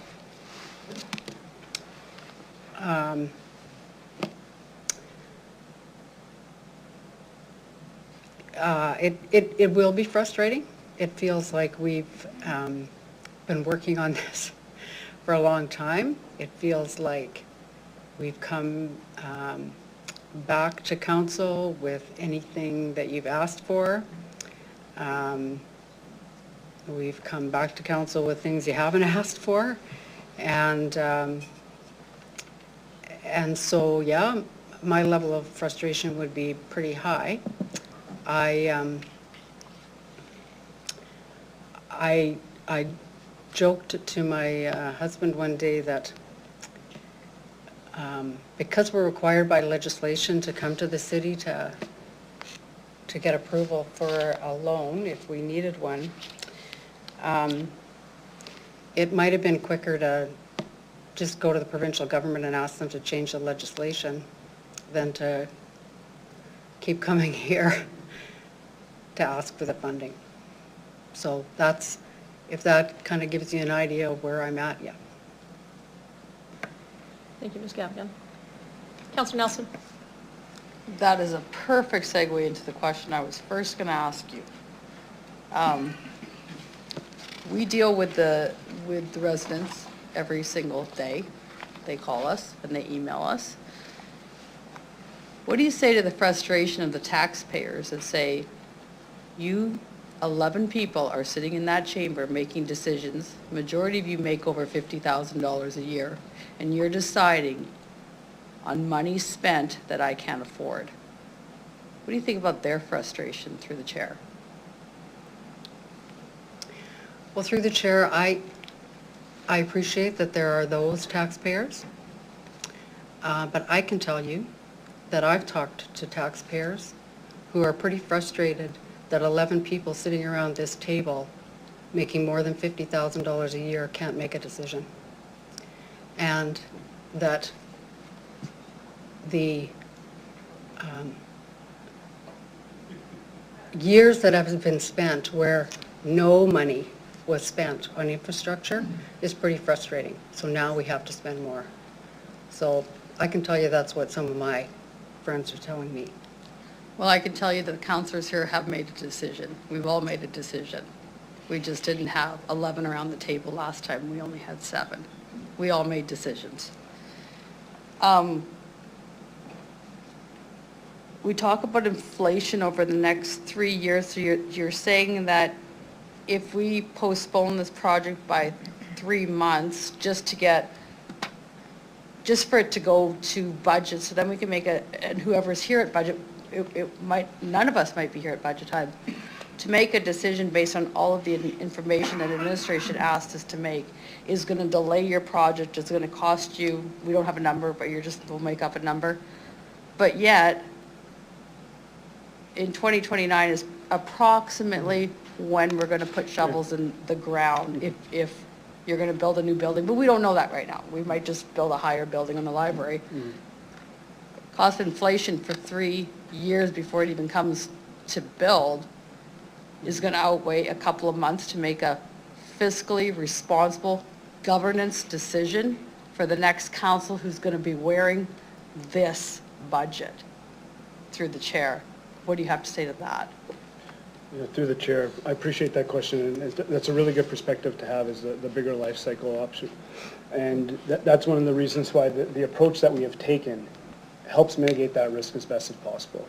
We've been very intentional about the procurement process that we're putting forward here. Working with developers, we're going to confirm what is the most acceptable bid period that they would retain throughout. And you're likely referring to other ongoing capital projects of the city where you've seen cost escalations through design. Roads getting For fixed, this project right sidewalks. now, through the procurement process, that is when we are entering into a fixed fee for that. So we're not looking at, the developers will provide a solution and a cost at that time. And it'll be on the developer to maintain within that agreement with our terms and conditions. So I appreciate you're talking about cost escalations throughout that.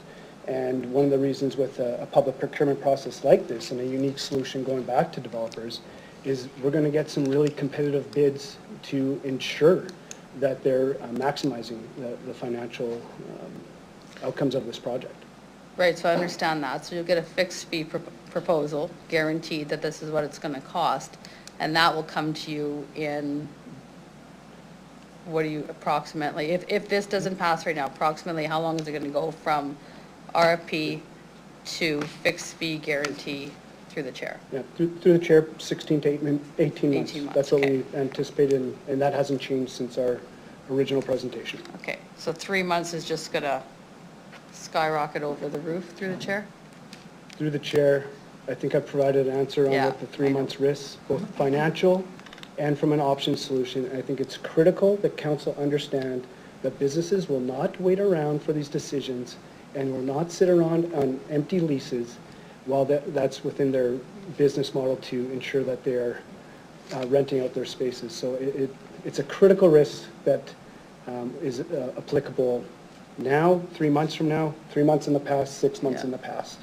And a delay in that decision is pushing down the delay and the impact in the execution of this project. And I think the 4 councillors that brought this forward were just trying to say that this is a decision that should be made with 11 people around the table and the council that's going to be having to wear this. You spoke in your opening statement that creating a new central library has been your key focus.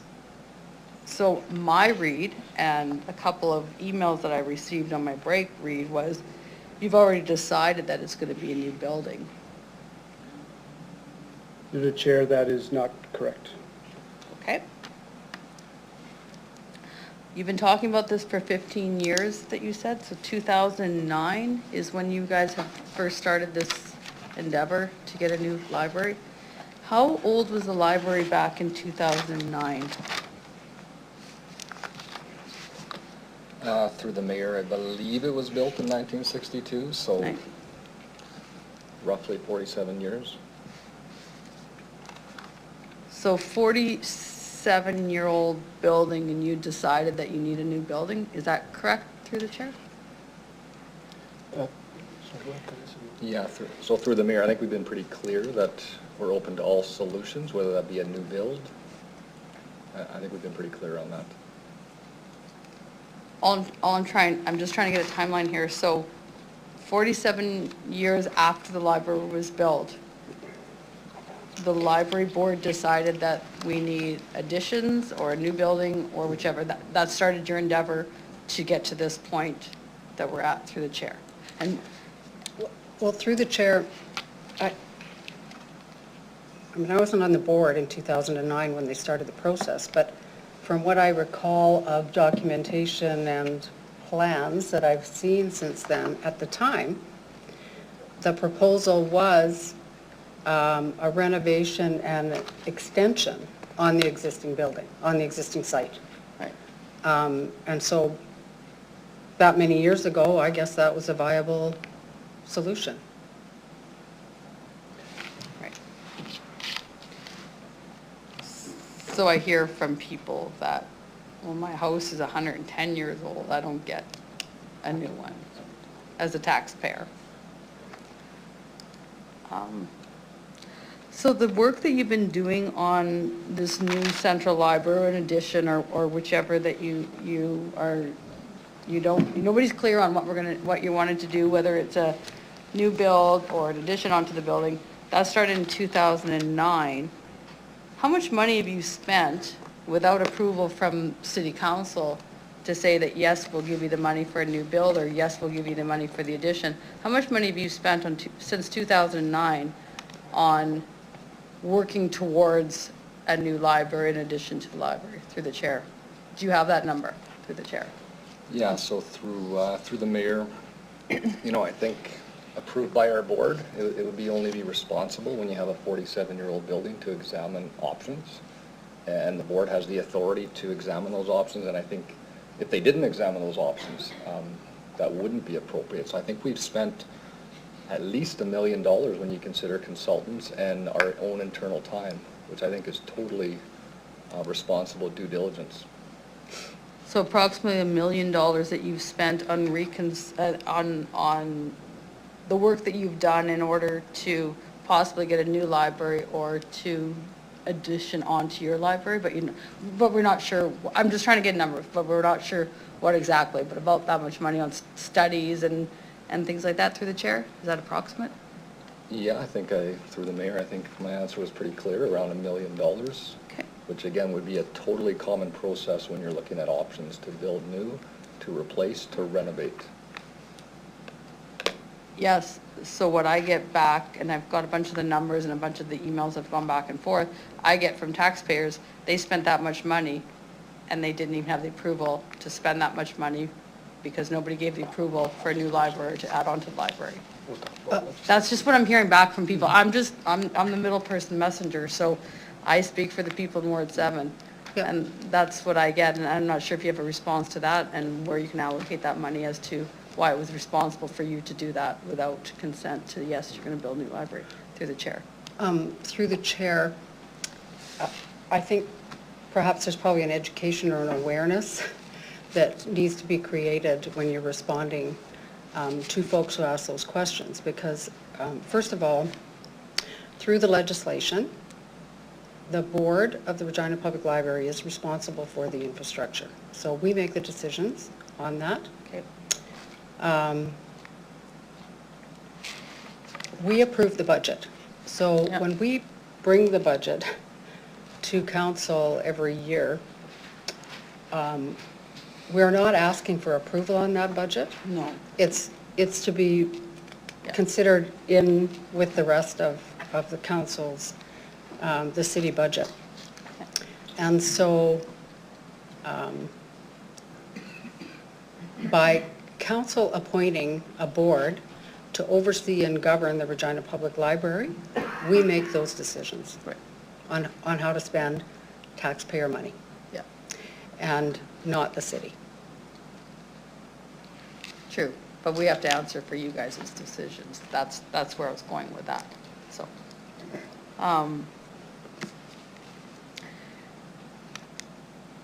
You made reference to your dad saying, when can we afford it? Well, I'm going to make reference to my dad. My dad says, pay for the necessary things that you need before you get anything extra. Use your money responsibly. Provide the necessary things in life.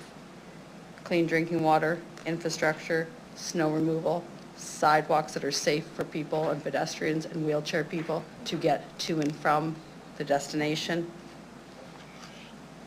These are things that are life safety and life necessary.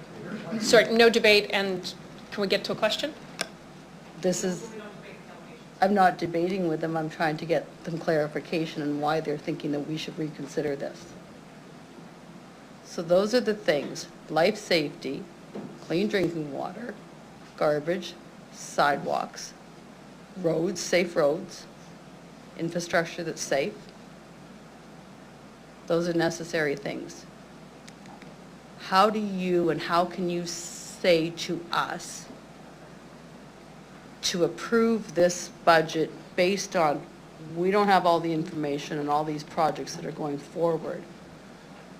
How do you feel that it is responsible for you to say, here's the reason why you should spend this money on the library with all these other things? That's what I'm wondering, through the chair.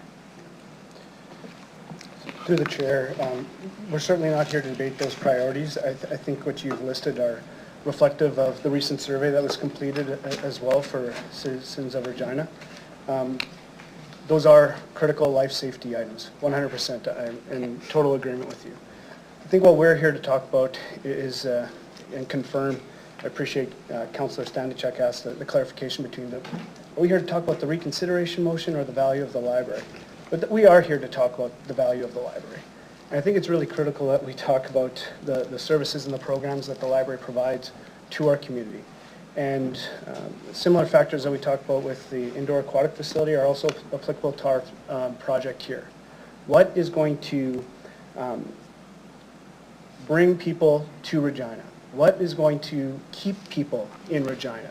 And yes, the critical life safety items that you talk about are critical and a necessary requirement to do so. But when we talk about the retention and bringing in new individuals to Regina, it is the other public services, the rec facilities, that will make Regina an attractive place. And when we're talking about the value of this project, Kim can go into much more details about the services and programs that she spoke about earlier. But it's an opportunity to revitalize the downtown, and there's been multiple studies done that have shown that investing in a central library leads to a revitalization of downtown. So I'm hopeful that we can focus on the value that the library is going to bring. I'm not here to debate the critical life safety factors, but I think each council member here has to ask themselves, you know, what is the future for our children and our grandchildren, and what type of city do they want to live in? I think that's the question that the councillors have in front of them when they look at this reconsideration motion. Absolutely correct, and that was the big argument with the swimming pool. Swimming saves children's lives, so it's difficult, and so that's, I mean, that's just get some clarification for you guys, because this is the seat that we're sitting in, and it's a tough one, but all done. Thank you. Councillor Bresciani? Thank you very much. Just a couple things that you had commented on. What, you said you have 9 developers that have come forth. What then is your budget for the allocation for the RFP process? Through the chair. Yeah, through the chair, great question, and thanks for that. You know, the anticipated approach throughout this procurement, the first step is that market sounding, where we do engage these 9 potential developers, just to ensure that the process that we're going to execute aligns with expectations on how a project like this would be delivered. We're really looking at a 2-stage procurement process, the first stage being a pre-qualification stage, and we had anticipate that 3 to 4 proponents would enter into the second stage. So I believe your question is about an expectation of like how this honorarium could potentially be paid, or? Yeah, and what's the budget? So what do you have in place for a budget? Is it 2 million? Like what, because you've got 4 or 5, how many are coming? What would that be at? You must have that in numbers. Through the chair. Through the chair, the RPL board, strat planning committee recently approved our schedule and our budget, and it's approximately $2 million right now. $2 million, to okay. get through our next 18 months. To get the RFPs out, to give the developers their Yeah. honorarium of To approximately clarify through the 300. chair, that includes a potential maximum of up to 4 proponents receiving a honorarium. Okay, thank you. And just really want to be clear, in the procurement, you have indicated that it is like you're looking for, I think you called it like open to all options, to build a new library, to replace, to renovate, and to retrofit. And looking at, so I just want to make sure the retrofit is in there, and that the option could be that, hey, we just stay at the where we are, but we need a second location, could be in the bay. Like, that could be an option as a second location. Again, because I've heard over and over, we've outgrown this facility. Yeah. We want to revitalize downtown. I want to make sure those options are on the table, because I think I heard open to all options. Through the chair. Through the chair, yes, we're considered, or we will consider all options throughout this process. That includes ownership, leases, or potential strata agreements as well. We're open to those potential solutions. But again, the solution must meet our minimum requirements, and that includes our total space requirements of 125,000 square feet. Okay, so I said if it's a two-part, so meaning that you could have a piece of it at the bay and a piece of it, some locations, you have already one in another mall. You're saying that the square footage has to be in totality, through the chair? Through the chair, we are focused on the totality of the project for Central Library renewal, and what those solutions from potential developers provided, I can't necessarily speak to. We have an idea of what they would come, but there hasn't been any discussions yet of a two-part separate location. They must meet the intent of the project and the criteria of the project. So then that would exclude that option, is what you're saying, through the chair? Through the chair, I'm not saying that. I'm simply saying in our initial market sounding, that wasn't something that came forward. Okay. And did you say something about sunlight, through the chair? That you need so much sunlight, so that could again, say AccessNow on the bay? Would that be accurate? When we visited other new central libraries, natural light has a big impact on the space and making the space useful and beautiful for the people who are in there. So that's part of the criteria that we will use, and it may or may not be able to be. There may be skylights that could happen at the bay. There may be ways that more windows could be added, but that would be something that is an essential element of a new central library. Okay. I'll be clear, just to add some context on that. The inclusion of those minimum requirements is not to exclude any potential options or developers. It is simply to state what a successful criteria of a central library would be. How a developer meets those criteria would be up to them. Okay, and just again, throwing it out there, the bay is obviously a big square box. There's no windows, other than the few doors. Again, possibility of that could be quite low. So that option then may not be a fit for the site that you're looking for. And you don't have to say yes or no. I think I've got the answer, because you've said what you're kind of looking for, and that's okay. But I think that's what I just want to make sure I understood that correctly. The natural light would be one aspect, one piece of criteria. So there will be a number of things that we have on a list that are weighted in different ways, depending on the priority for what we want. Okay. Okay. I just want to say, I know this has been frustrating for you, the library, many years. And again, it's the timing of the economy that's really stressing between all the other priorities. But I want to say thank you for your diligence and the work that you've done with the libraries. Thank you. Thank you, Councillor Bresciani. Councillor Nelson. Just to go off, actually, I wasn't thinking that we don't have any natural light in here, so I have a problem with that. Anyways, just a joke. I'm trying to make light of the situation. It's been rough on everybody. Trust me, my stomach has been twisted and I've been answering the phone calls. So the criteria we as council, I'm just trying to get this clear. I think this reconsideration motion is going to fail from the talk in the lunchroom.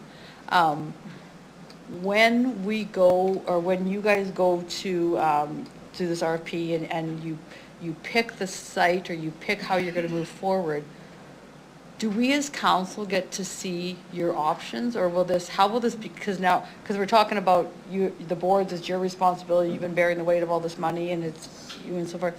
How does that work with the new library, or when you finally say, okay, this is what we're going to do, whether it's building onto the library, whether it's building new or whichever, how does that work in the governance part, coming back to council through the chair? Do we know all the options that you've seen, and then how you've picked them through the chair?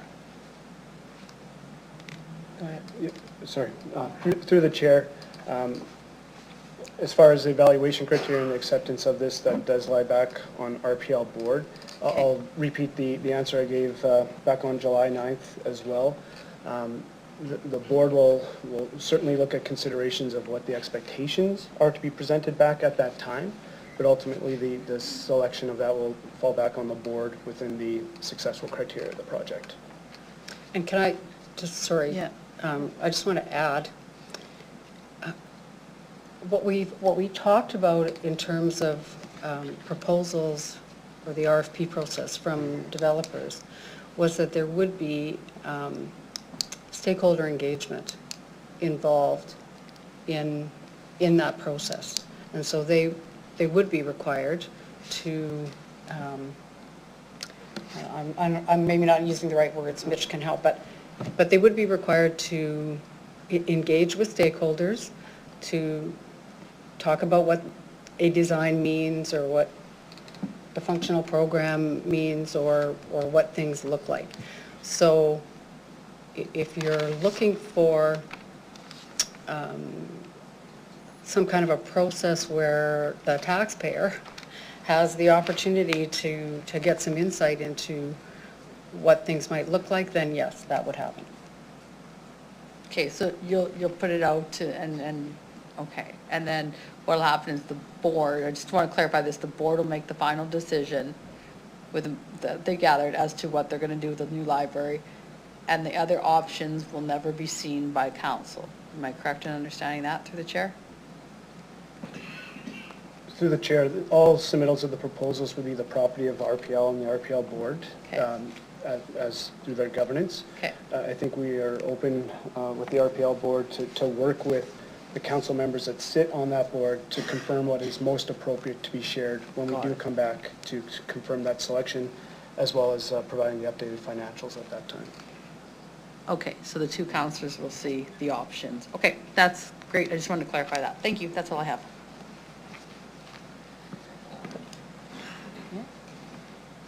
Well, thank you very much for being here today and presenting and answering questions, as well as for hanging out last Wednesday night when we ran out of time. Thanks very much. I'll ask you to return to the gallery.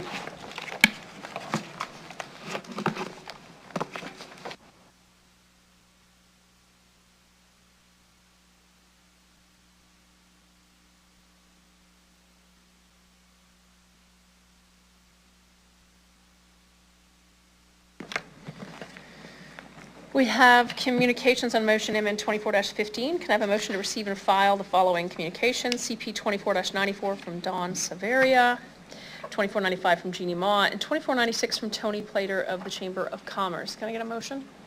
Thank you, Councillor Hawkins. Thank you, Councillor Mantinelli. I will ask any opposed. Carried.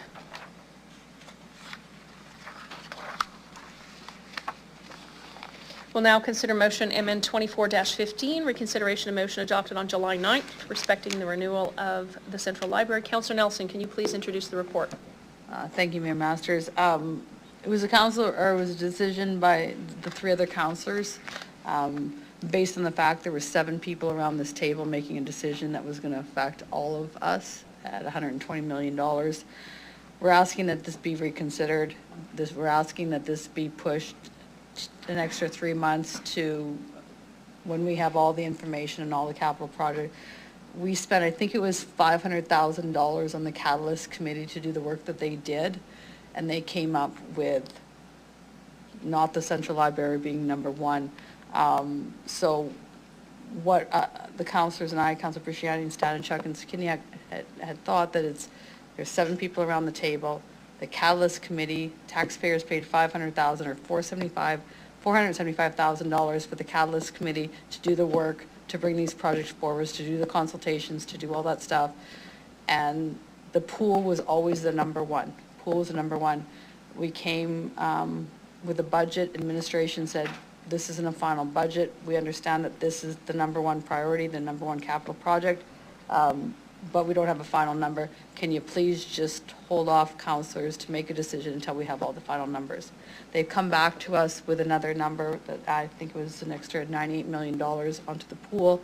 That still isn't a final number of what this pool is going to cost.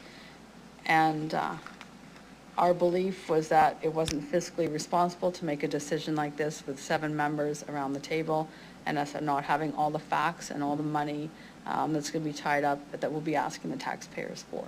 So I will seek approval for this and concurrence for this, that this can be at least reconsidered so we can have some more information to discuss this further. Thank you very much, Councillor Nelson. Councillor Nelson needs a seconder. Thank you, Councillor Bricciani. Any other member of council wish to speak to the reconsideration? Councillor Stevens, please go ahead. So first, a procedural question to Councillor Stadnichuk's point. Am I to ask questions about the details on that report, or is it just about the reconsideration? This is wide open right now. It's where you ask questions. Oh, I wish you hadn't said that. So to administration, initially in the report, which was amended, your recommendation was to kind of hold off until Q3, until such time that we knew about the pool. We have all that information. So we're essentially at that point that you had recommended us to wait. In administration's eyes, how does this work in terms of the sequencing of different projects? We have an aquatic facility. It's been long recognized as a leading priority. The library has also been on that list.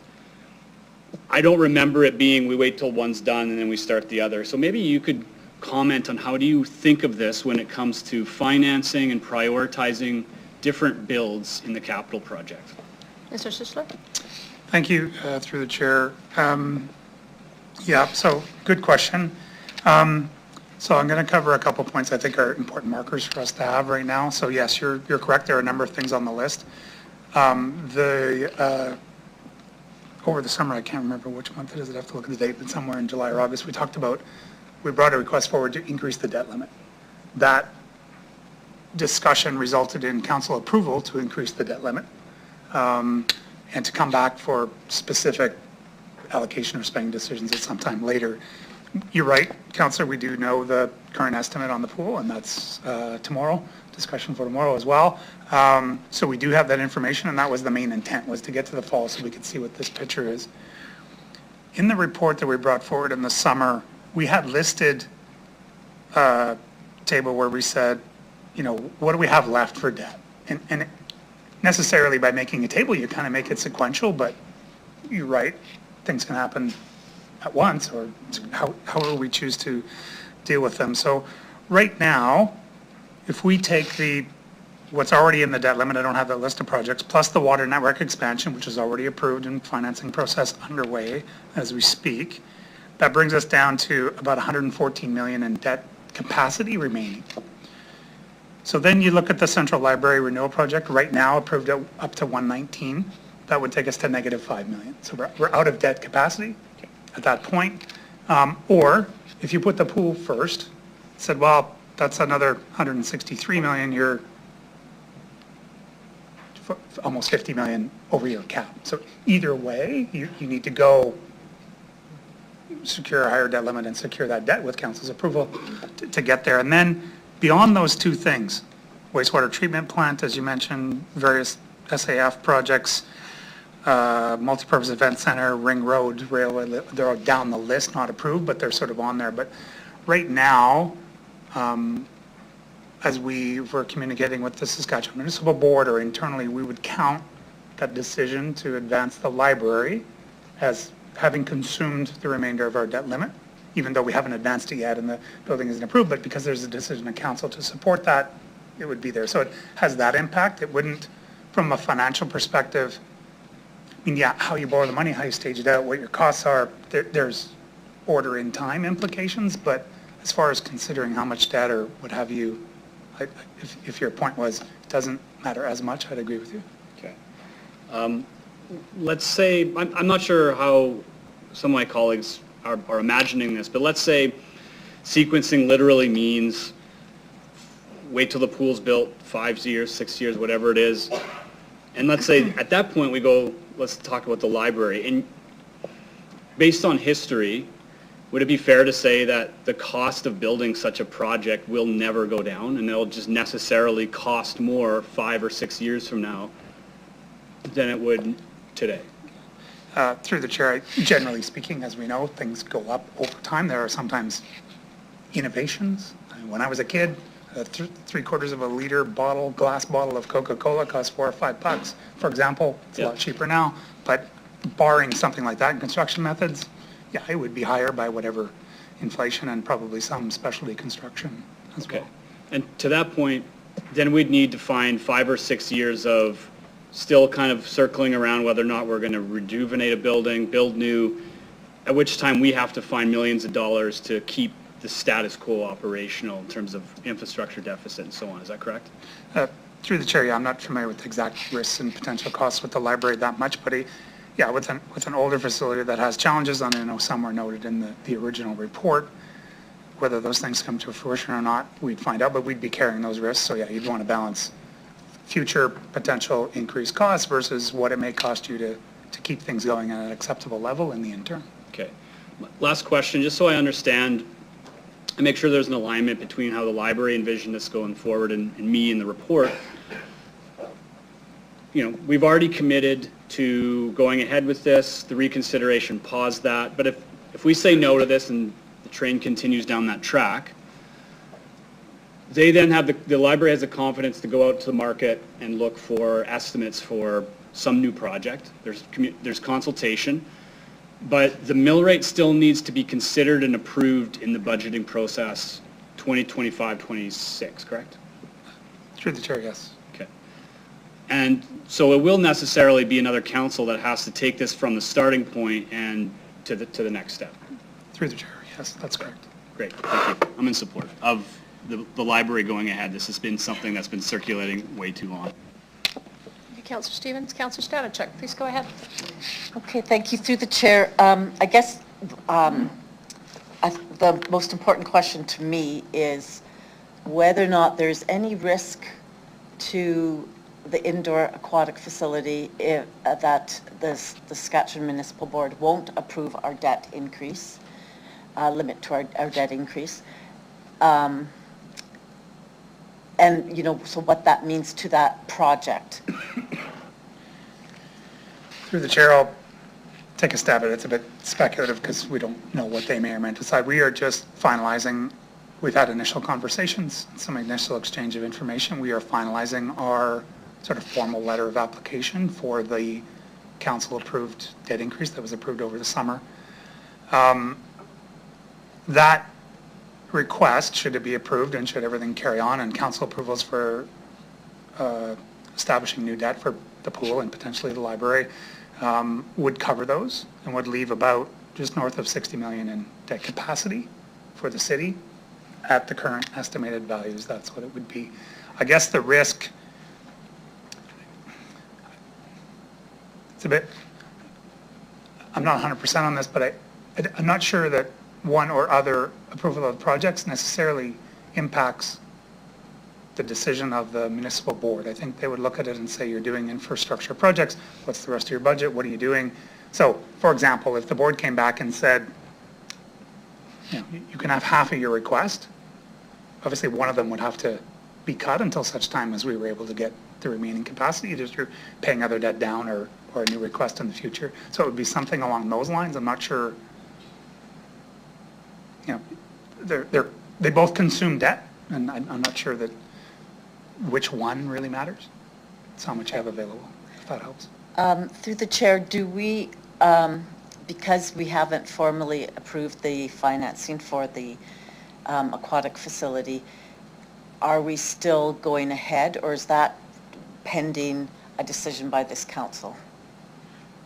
Sorry, through the chair. Going ahead with the design and the... Oh, yes, through we the have- chair, as per the decision that will bring the information to tomorrow's meeting that said the team should carry on with their design work over the, whatever it was, 4 to 6 weeks in between, just to keep the project going.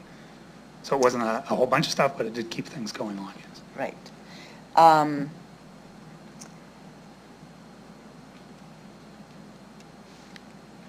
I think those are my main concerns that I wanted to raise through administration, just that I am quite concerned, and, you know, and maybe some councillors think that it doesn't matter what sequence things go in, but I do think that I don't understand why we catapulted the library decision ahead of the indoor aquatics facility. To me, it makes no sense at all, and I do think it does put possible debt financing for our aquatics facility at risk.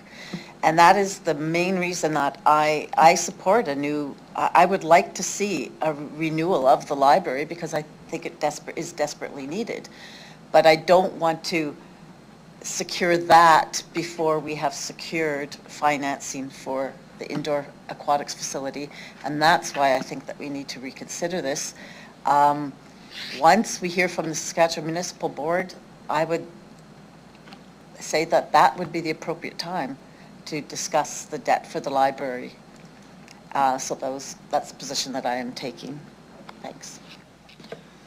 Thank you, Councillor Stanichuk. I see no further questions from council. Oh, there they are. Councillor Brasciani, please go ahead. Yes, there I am.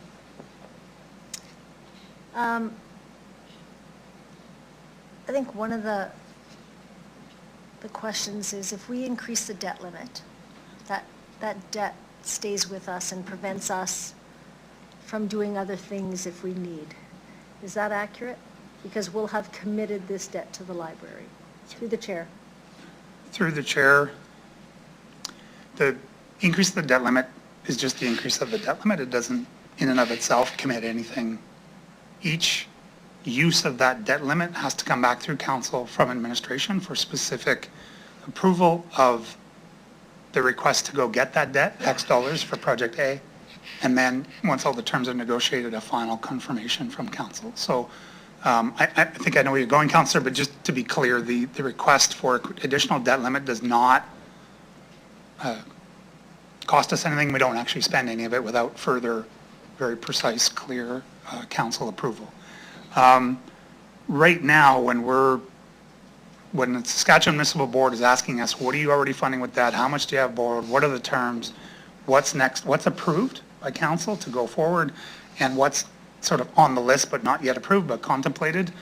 Right now, the Central Library Renewal Project at the 119 is reflected as approved based on the existing decision council has made. So that, well, it's not actually, we haven't borrowed the money, it's not costing us anything. When we list our commitments from the city's debt, that is on the list as a commitment against that potential debt. So it's in our books, though, as debt, though. It's considered as part of our debt because we've requested it from the SMB. If we had to go and ask for X, so say, I'll give you an example. If we needed to go and ask for something else, we had to go back to increase our debt limit, like we just increased our debt limit in, I think, was it 2024 in January? Through the chair, that's correct. And that was for 240 million? I'd have to look for the exact number. So it doesn't take long to eat up this debt. True. But I guess, yes, it's on the list. It's not on our financial books because we haven't borrowed the money. It's on a list that says you have. It's a line of credit. It's not anything. We haven't borrowed the money yet, Councillor, through the chair. So there's no, it's just a notation that of the debt capacity we have, 119, based on a council decision, is allocated to the library right now. This council can, my understanding, reorder that, can move it to another project. It is that's what's approved right now.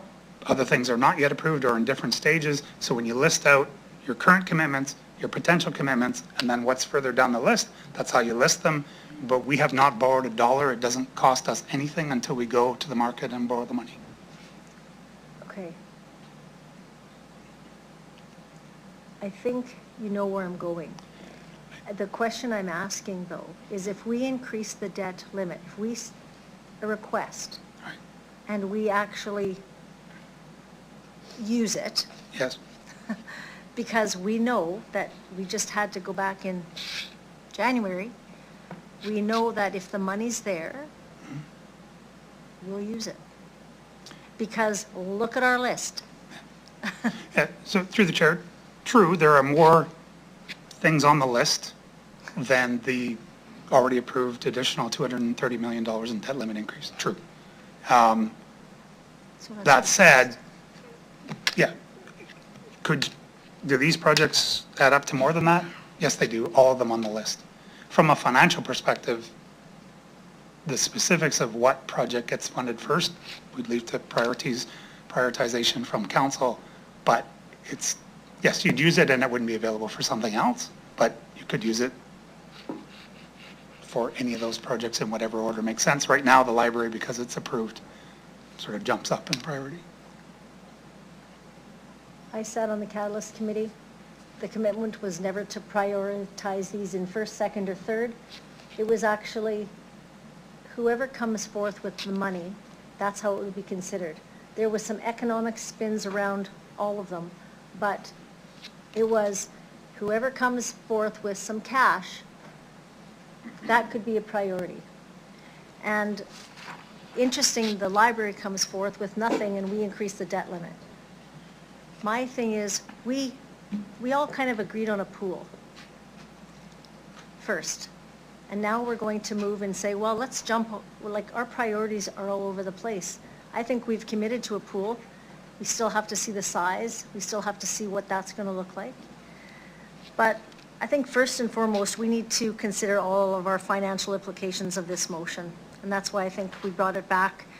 I think if it's approved, we risk, I think, compromising the funding for essential services, such as, again, as I said, our pool. This just isn't about a single project. It's about prioritizing our resources wisely. We must recognize that if we undertake multiple projects simultaneously, I think I'm going to tell you it's not feasible, especially when I think we know that the rate will increase, will follow. We will incur that debt. We will use that debt. We went in 2024, we got debt. We're going to ask for more debt. We'll use it. I think the reality is that increasing our debt limit places an additional burden on our taxpayers, which I've said. And the more I think we raise this limit, the more we escalate, the costs escalate, which directly affects, again, I think our community's financial health. We are already aware of the economy. I think it's fragile, and many residents, I think, are feeling a strain. I would say before we proceed, I think any decisions regarding the library, which I believe in libraries, it's just the projects and the sequencing of how we do this. I think we have to establish, I think, a solid foundation, I think, of how concerning we have to do it as we look for the future, determine whether we renovate or demolish should be priority as well. And I think this gives them some time to go and do some work, which should have already been done. I think, moreover, we must consider, I think, alternate funding options. I haven't heard anything, I think, about what we're going to look at for partnerships, sponsorships. That's imperative as we move forward for any of these projects.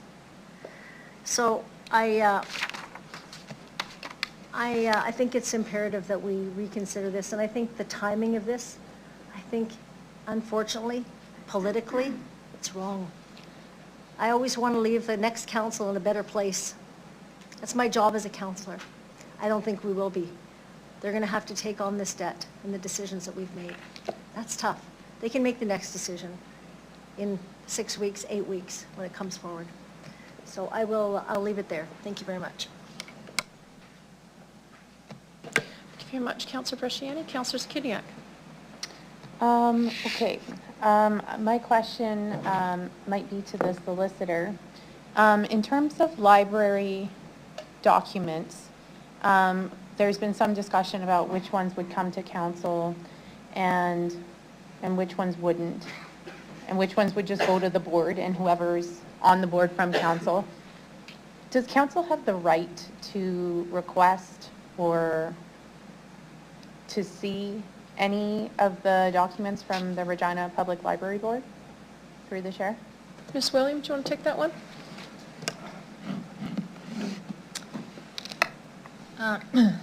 Through the chair, I think the library board has been given the authority to make those types of decisions that the chair, I think, was addressing today with respect to decisions about how they apply for like the different applications and funding that she was asking for. So if the question that can council ask them to come before and give a report to council about what as a board they're doing, you have a right to do that, but I'm not sure what the question is or what document specifically you're asking for.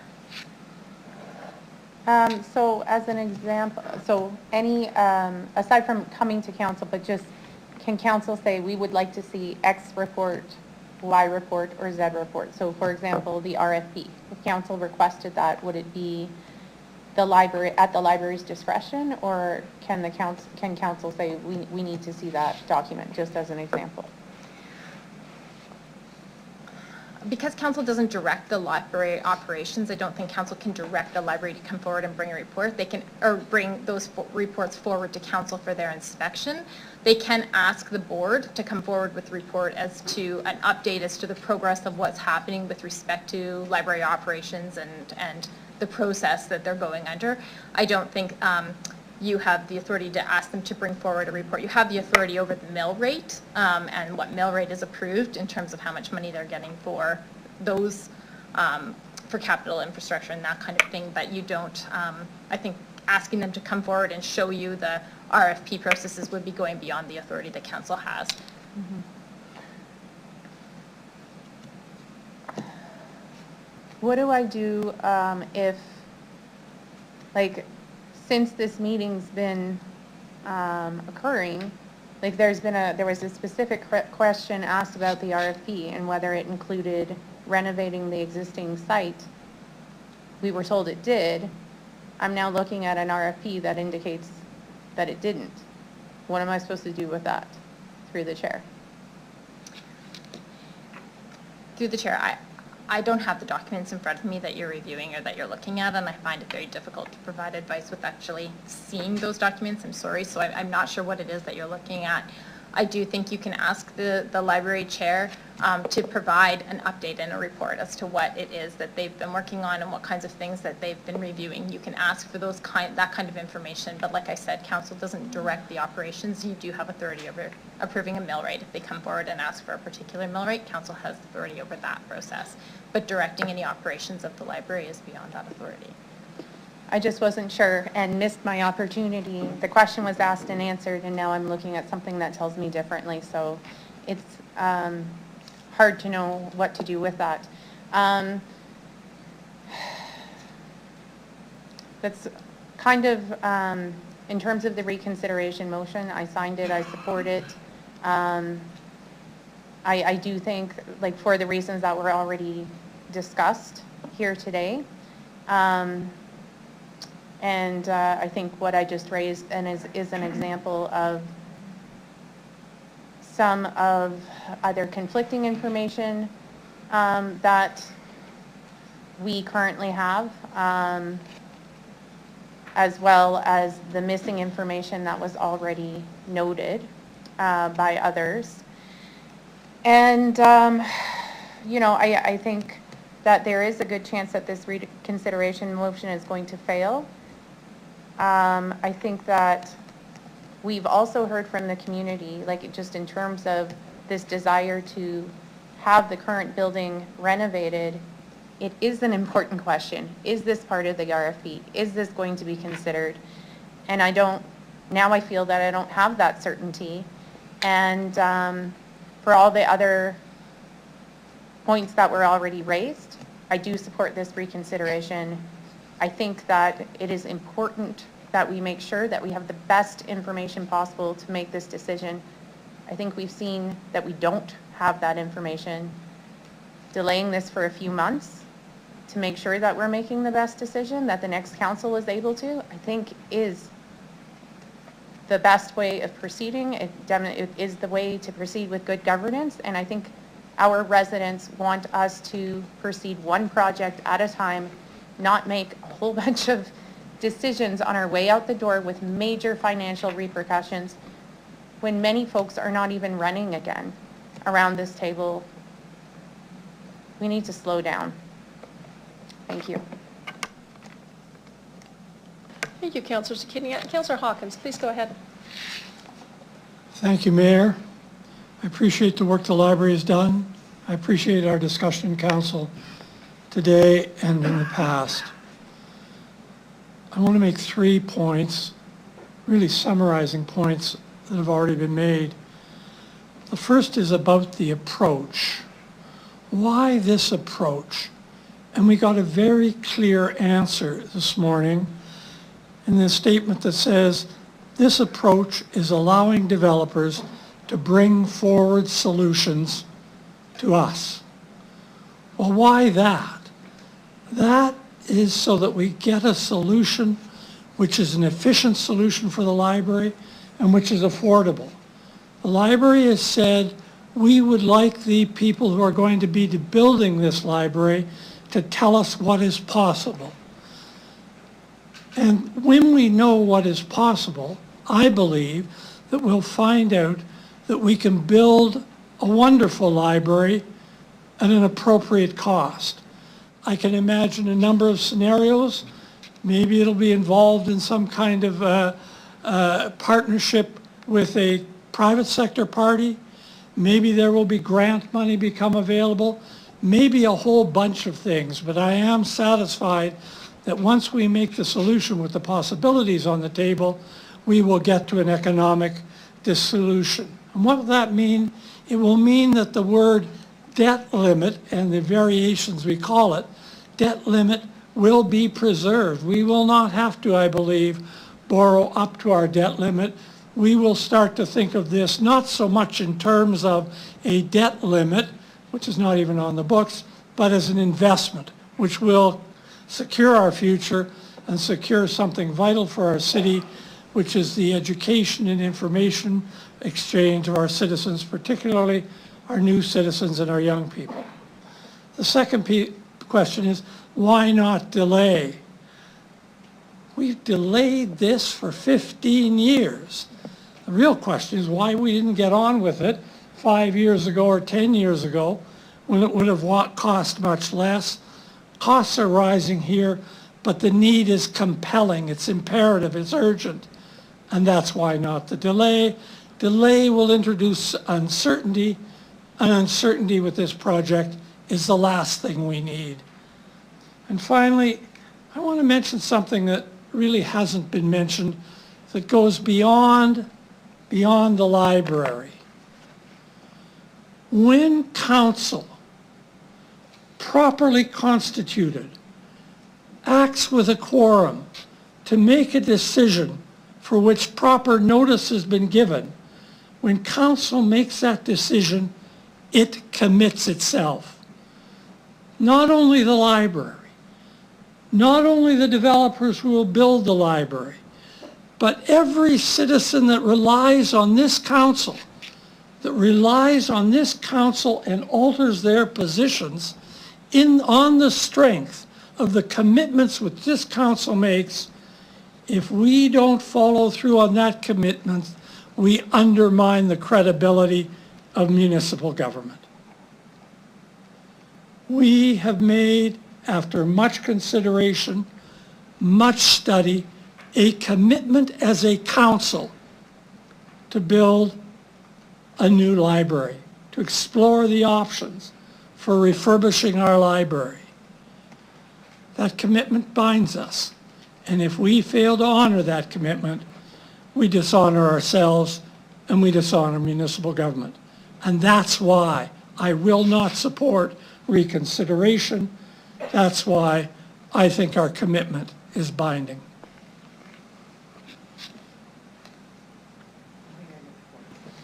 Thank you, Councillor Hawkins. Councillor Mancinelli. Thank you.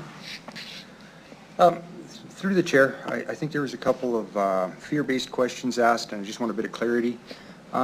Administration, did you receive any advice from the SMB when you last applied for a debt limit increase? Did they comment on the length of time between our debt limit increases and maybe a best practice for the future?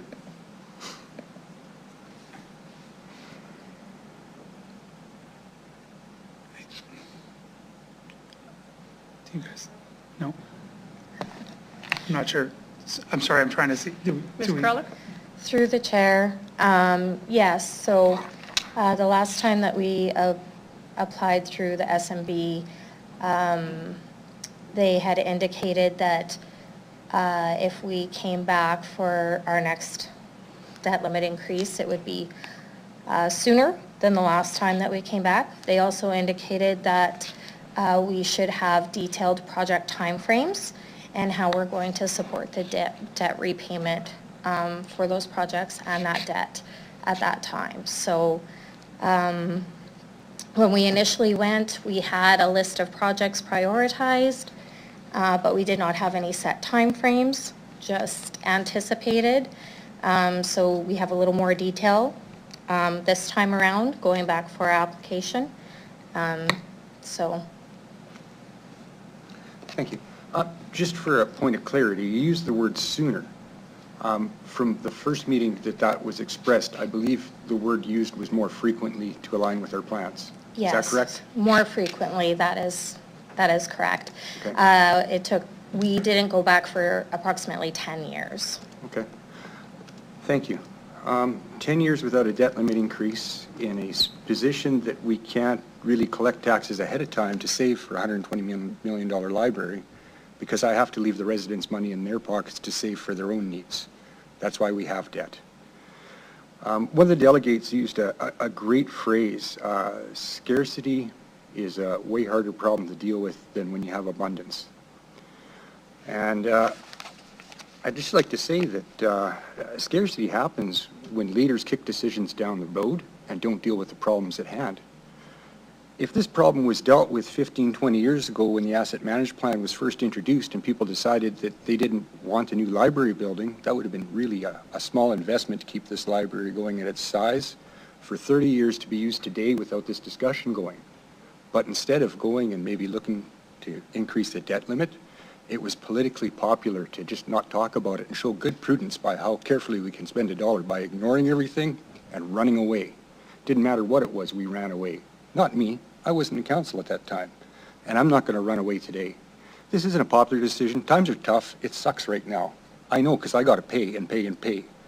But on the flip side of things, the library provides a lot, and I mean a lot, to the city of Regina. This decision's been put at bay for 15 years. $1 million spent just trying to plan to get it in front of council for us to make a decision, and we want to run away yet again. 6 months ago, we were a quarter, basically, an eighth of this council left for that decision to go through and follow through. And now we're talking about last minute. A council term is 4 years. That's 4 years to make decisions. That's what we were charged with, and that's what I'm doing. So I'm not supporting this. The decision was made. The need was expressed to me. I'm not a big library user, but I understand when my community speaks to me about how much of a cornerstone this provides, and I don't need political points about trying to make people scared or show my fiscal responsibility by throwing a decision down the road. So that's where I stand. Thank you, Councillor Mancinelli. There's no one else before I send it to Councillor Nelson to close. I'm curious, I keep hearing that, well, and I know that the library's been working on this, I don't like the pool, for 15 years. Back 2009, 2010, 2012, I think we got super serious about it, so call it 12 years. Where is it in the city's long-term financial plan?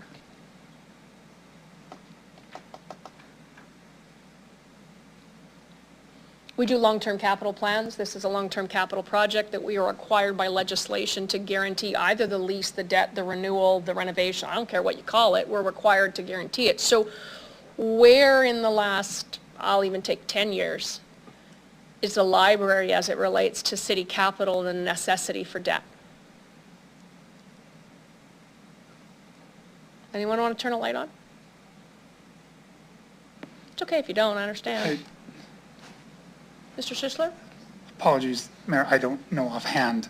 I'm just looking to my team. Ms. Krulak can address it. Through the chair, we do have a long-term financial plan. The library is never it hasn't been specifically, I guess, on the plan for the last few years. Since I've been here, we would have to go into the detailed plan with the budget team, and I don't have that information in front of me. Thank you, Ms. Kralik. Thank you, Mr. Sichler. I know the indoor aquatic facility up until the last few years was never on that plan either, but it was 2009. It was number one on a master rec plan, and it never shows up. I think Councillor Mancinelli covered it off last meeting when he said we've got all these master plans, but we're not incorporating some of this work that we know needs to be replaced in 50 to 60-year-old facilities. And again, regardless of how you repair it, renovate it, expand it, do whatever, you're going to have to do that. So prepare and plan is kind of the point. I find this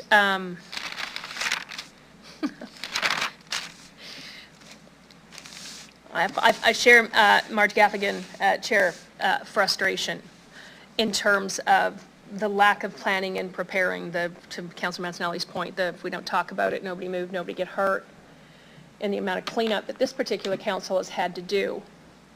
You know, we've tripled investment in water pipe and replacement and relining. We're investing, I think it's 18% more as it relates to roads and street spend. We're investing more in accessibility. We're investing more in community safety and well-being. We are investing in the things that matter, as we always have and as we always will.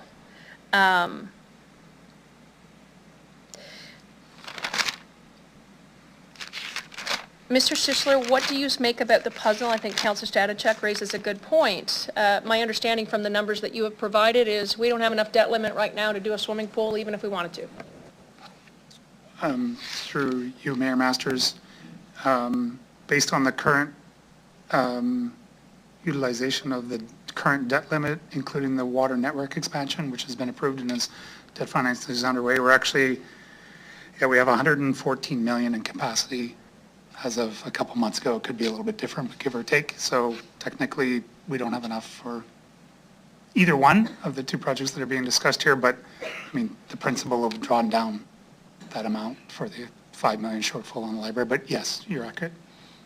And the principal pay down, why wasn't that factored into any of the staging that was provided in the table that was given during, I think that was July or August, in terms of how much do we pay down in debt? And as we add debt, do we not pay down more principal?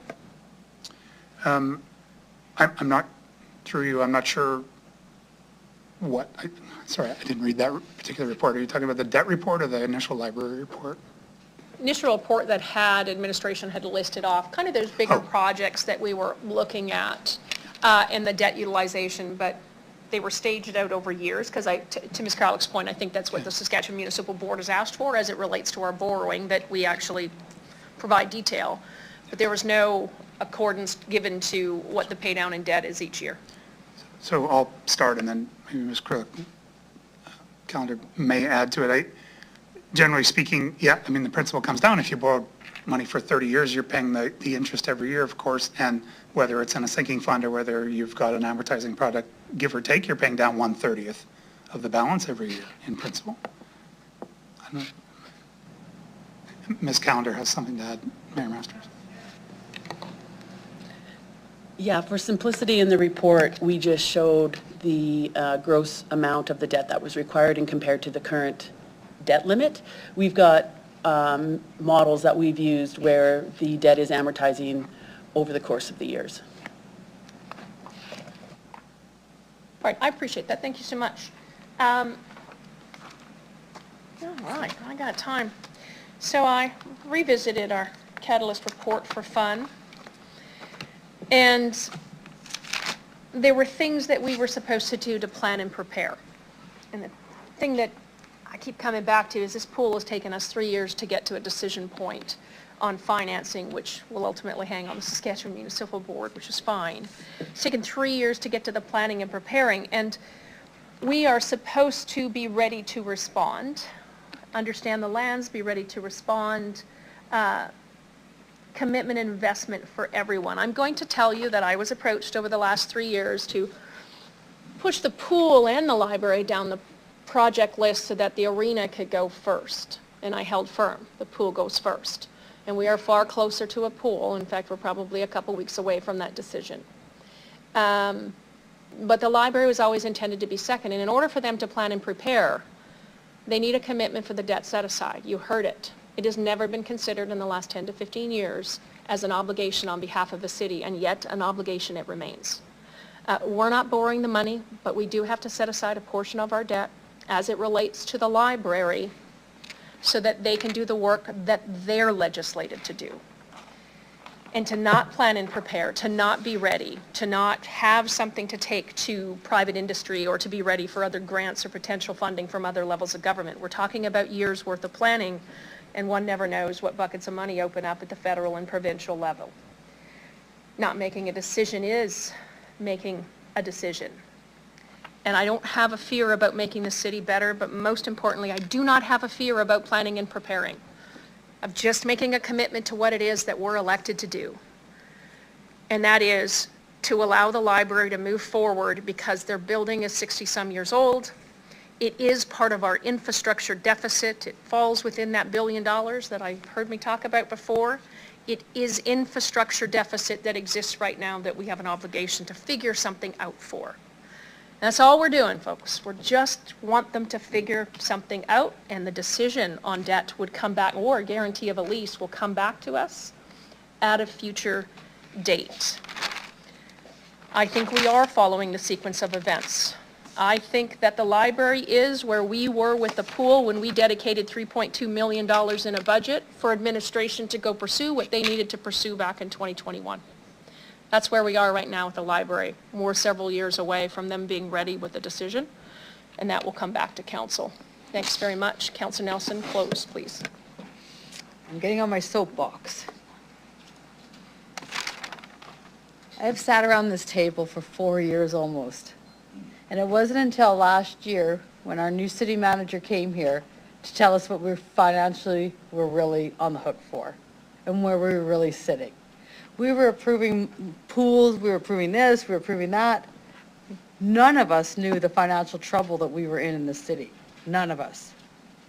It wasn't until administration brought forward that report to say, this is where we're at, this is how much money we are in debt, and this is we have to go back and borrow this for this and this.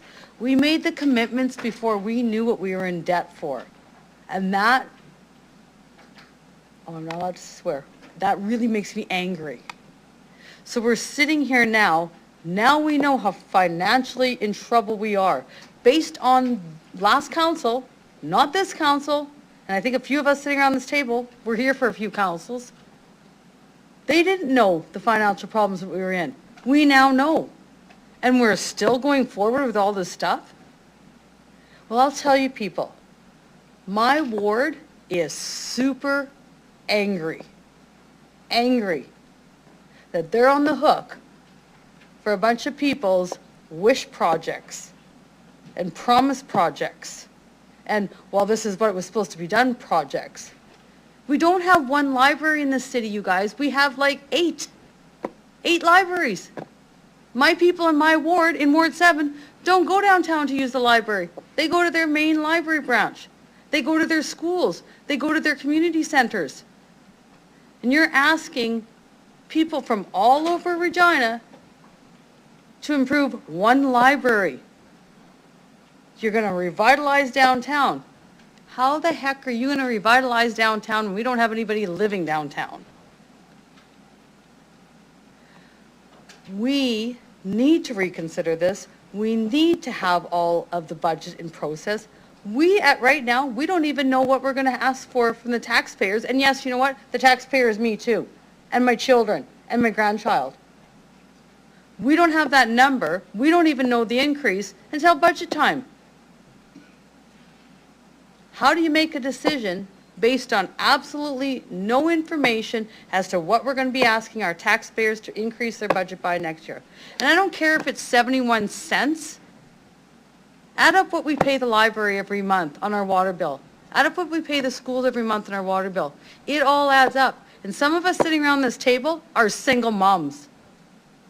Single moms with a single family income. 91 cents makes a difference. And it's not just 91 cents. It's time and time again. We're asking people to do this. Enough. Enough. Ward 7 loves their little library. They don't go there very often, but they like it. Councillor, that's time. I'm sure it is, but if I start talking about how I want to be an engineer, I think I should get a couple more minutes. Thanks very much. We need to be responsible people.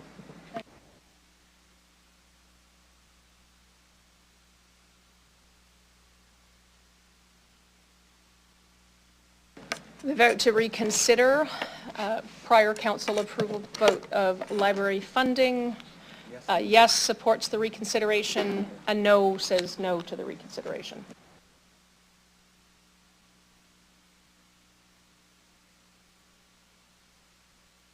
Councillor LeBlanc, are you online? I am, thank you. I'm on the VPN. Thank you.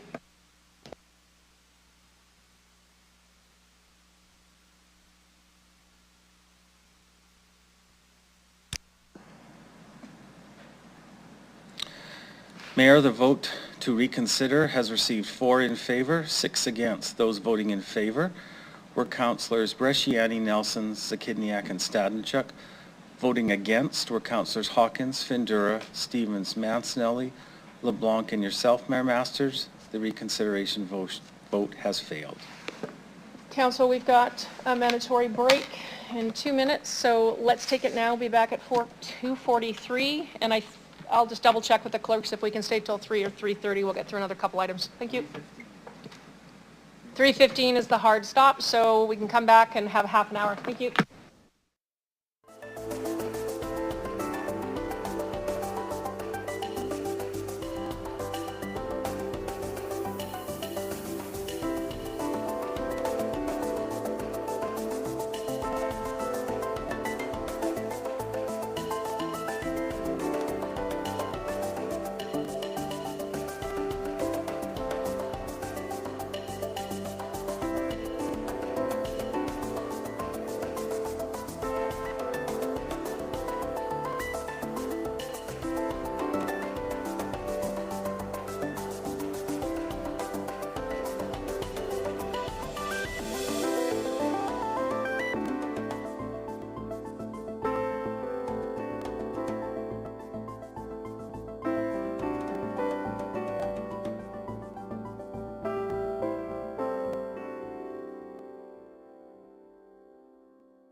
Councilor Bandura, have a seat.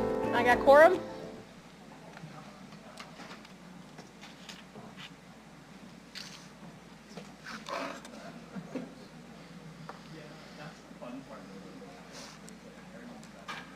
Council, we're going to deal with CR 24-110, the Regina Exhibition Association Limited Real Cash Flow Update. We have a delegation. I call upon delegation Roberta Engel, Nikki Anderson, and Charlene Callender. You're going to introduce yourselves to the record, the organization you're representing, and where you live, although I know you all live in Regina. You have 5 minutes to address council, after which there may be some questions for you.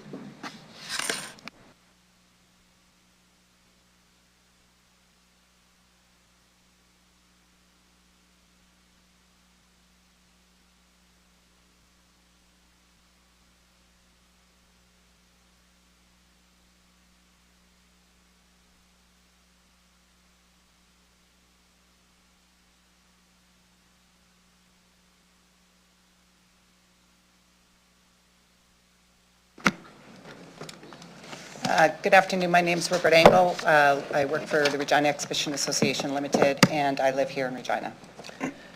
Charlene Callender, I'm on the interim board, and I live in Regina.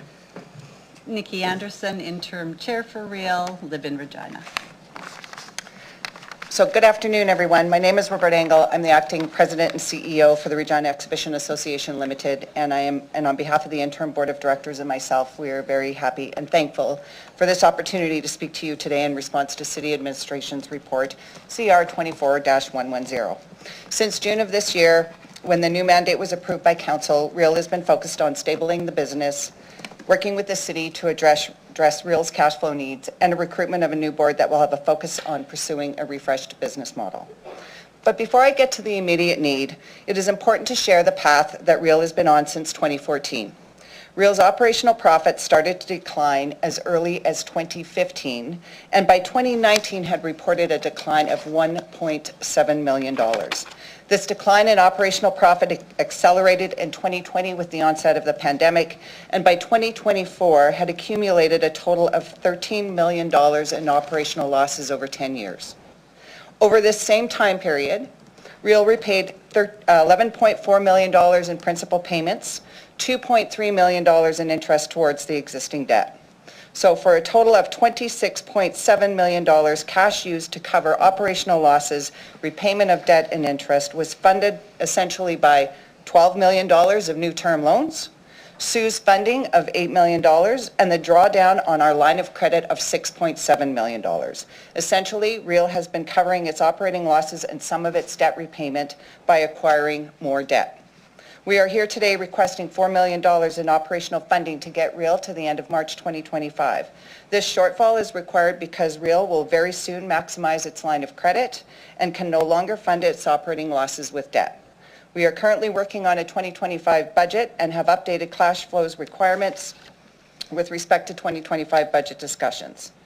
In 2020, Real's strategic plan of 2.0 and business model relied on commercial development continuing, the attraction of an annual major event and stadium concert, and positive growth in signature events that was intended to materialize and set Real on a path to generate operational profit. It was the reliance on this approach that supported past decisions to address Real's cash flow challenges through debt refinancing. The issue with these past decisions is that slowed commercial development, inflation, the lack of major events, the lack of a major concert, and the declining performance of Real's signature events was not predicted, and operational losses continued. Real is committed to defining a new corporate strategy that supports the new mandate and shifts the business model to be reliant on stabilized and reoccurring revenue, but this will take time, and until then, operational losses will occur, but will diminish over time. To date, Real has not achieved the massive financial shift that is required to set us on a path of financial sustainability, but it took us time to get here, and it will take us time to recover. But in the meantime, some of the things we have done to contribute to improving this year's financial results include closely managing vacancies and reducing labor where we can. At the end of August, Real's forecast for out-of-scope salaries has been reduced by almost $500,000. Evaluating our signature events to improve our financial performance, utilizing data to more effectively manage our buildings by reducing utility consumption, as well as discretionary spending has been frozen, which includes expenses such as training, travel, out-of-scope discretionary compensation, and minimal employee engagement to the point of $1 million reduction in our budget. Council approved City Administration's report brought forward in June 2024, where recommendations were based on an M&P review that stated Real should remain as a municipally owned organization, a new mandate should be introduced, a new permanent board and CEO should be recruited, a new business model should be defined, and it is important to the fact that they also noted that Real would require operational capital and debt funding in order to accomplish this. Real significantly contributes to our city by driving millions of dollars in economic impact and provides the community benefits that span the spectrum of being an employer to 700 employees, a customer to local and national vendors, a landlord to more than 20 local businesses and recreation groups, and a service partner to the City of Regina. Not funding Real will have an immediate impact on the remaining Rider Home Games, the Pat season, the hosting of the Canadian Western Agribition, 22 hockey tournaments, 4 Brand Centre events, several trade shows, and the delivery of 2 upcoming signature events, Frost and Canada's Farm Show. Not to mention the hundreds of thousands of visitors that would be attending to these events and accessing our facilities for their weekly recreational activity, whether that be hockey, ringette, soccer, pickleball, volleyball, etc. Further, the reputational damage to this amazing interconnected property is like none other in the country, could place Real in this space where long-term financial sustainability is unachievable. The impact of our past, the mayor is giving me the nod, the impact of our past, the pandemic, inflation, and changes in both the entertainment landscape and consumer behavior will continue to linger, but the Real team is committed to working with our new board of directors to research bold and innovative options to move this organization forward. Thank you. Any questions for the delegation? Thank you. Councillor Bresciani, please go ahead. Thank you very much, Roberta, for the job that you have had to take on. Last, at executive, we had some discussion around, the need for the dollars that you've shared today. I don't think anyone wants to give $4 million when we don't have to, but I want to ask, if we don't commit to this money, what's the risk and what's the legal risk, I want to ask? And I would, do we ask questions just of the delegation or just now, right, delegation? Okay. Just delegation. So right now, legal Councillor. risk, I'll ask legal maybe, but if you want to respond, but more from your thoughts, if we turn this down, we all vote no, what happens? Through the chair. That's a great question, Councillor Bresciani, and through the chair, legally, I'll let administration answer that, but, if the $4 million isn't approved today, we literally start hitting the limit of our cash flow. And so we start locking the doors, we start shutting down our facilities, we start, first call will be to Sean Kindup, CEO of CWA, saying, hey, sorry, I'm unable to service your particular event. So it's extremely important, and I know it's not the best request to be asking at this particular time, just given the state of the election and everything else, but that being said, it's important in order for this organization to continue to move forward in order to receive the funding. Thank you for that. So we give the $4 million, and then what's the next steps after that? The new board comes into play. Is the message, and it's going to be clear, because from council, we don't meet with the board. It becomes you guys to take the messaging forth. That, the cash call's getting low, like we've right, for dollars to come back. What's going to be the conversation and the direction to the new board to look at being, I don't know if the word is sustainable, but looking at models to ensure that again, having to come back is, year after year is not an option, kind of thing. Through the chair, another great question, Councillor Bresciani. It was never Real's intent to be asking for this level of funding to begin with.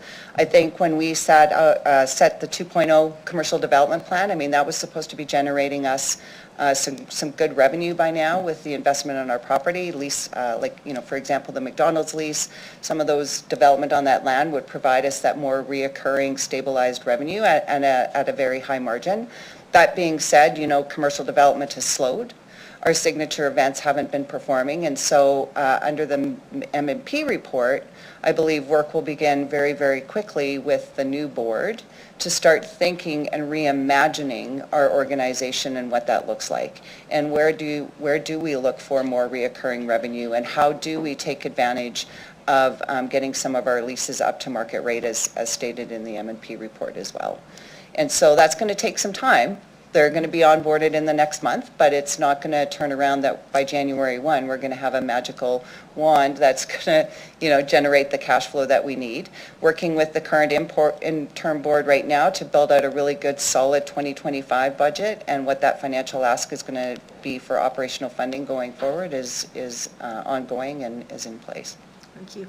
Will you be providing them with, like, obviously training and all that other stuff, but some of the information as far as the loss leaders that for real that have been loss leaders, and kind of, then they would make the decision as to, okay, how do things move forward, to be kind of that financially, will they have that information, because as a new board member, you don't have that.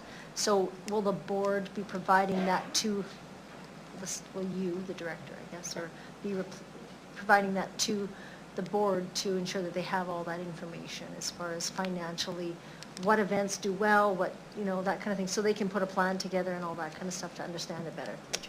Yeah, through the chair, absolutely. I mean, we report financial results on by building, by activity, and by business unit, and that would be part and parcel of our financial review. Our budget has been developed by activity, and so, in delivering the draft budget to the interim board on the 20th of this month, we went through activity by activity to highlight where our margins are and how we're budgeting for each one of those signature events or concerts or whatever the case may be. Okay, my last question.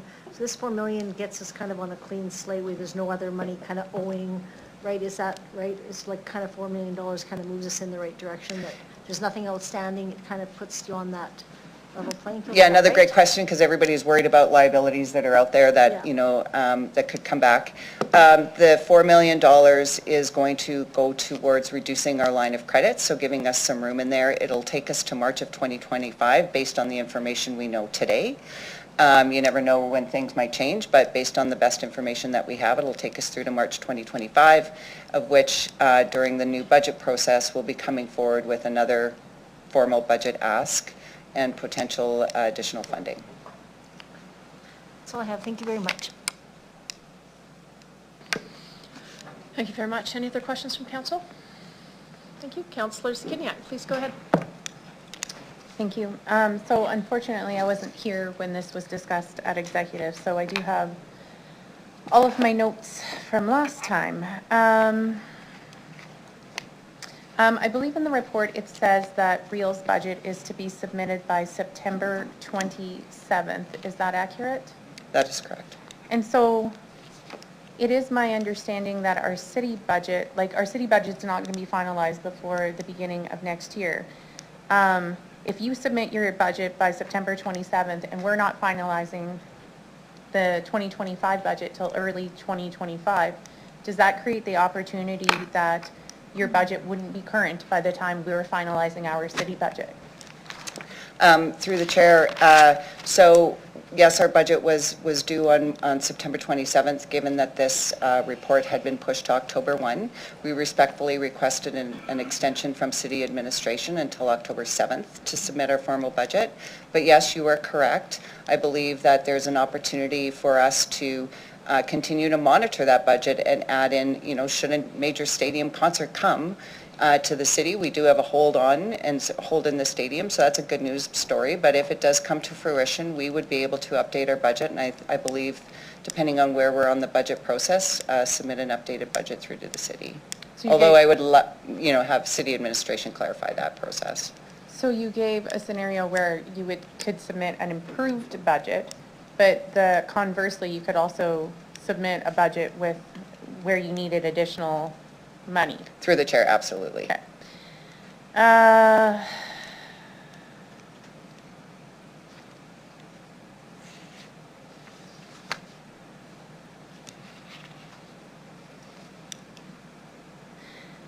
I guess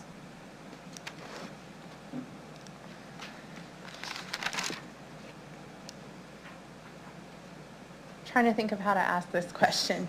It feels like it's regularly the case that by the time that there's a request to us from the board for money, it's gotten to the point where it's sort of like gotten to a crisis level. And it's like, we need, because you just outlined what would happen if you didn't get the $4 million. And it feels like it's gotten to the point where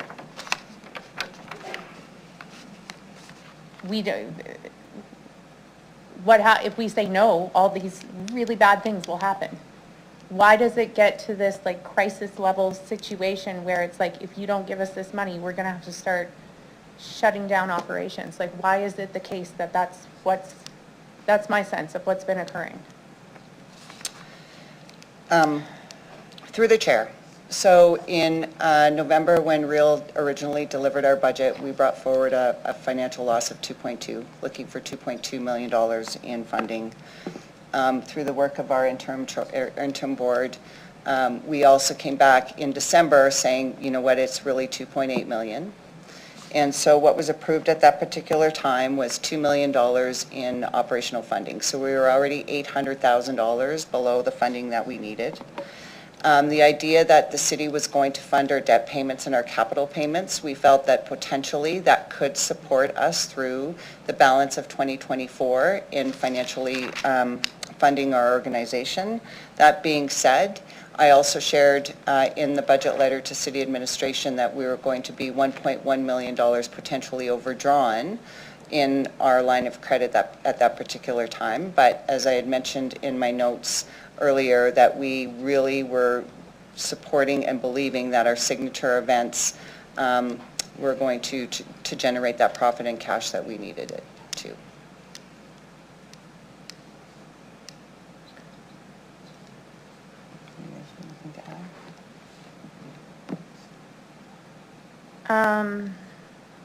So are you saying that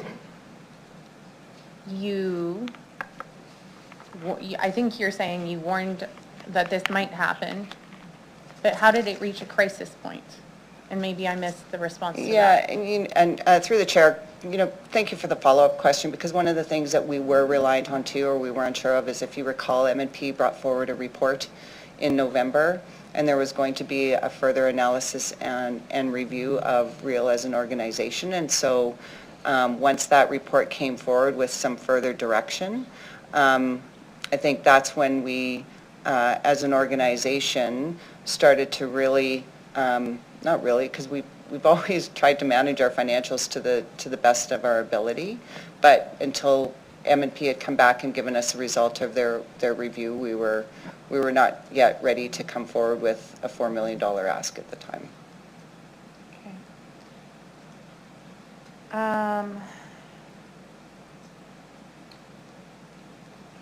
And isn't it the case, though, that, do I remember correctly that you were saying that your perception was that the M&P report wasn't accurate? Is that correct? Like that you maybe not completely not accurate, but that you thought that there were some issues with the report. Is that right? Through the chair, through the first M&P report or the second M&P report? Or I guess does it really either matter? one. Either or. Either or. Through the chair, I think M&P did a great job in doing their review, whether it was the first report or the second report. Obviously, as an organization and knowing the details of our business, we often would, say, well, where was that coming from, or how is that pertinent? They came back and suggested that market lease rates was one way to generate revenue. It is one way to generate revenue, but it's not going to close the financial gap that Real needs to close in order to break even. Or in hopes of even generating profit to put back into improving our buildings and doing some capital improvements.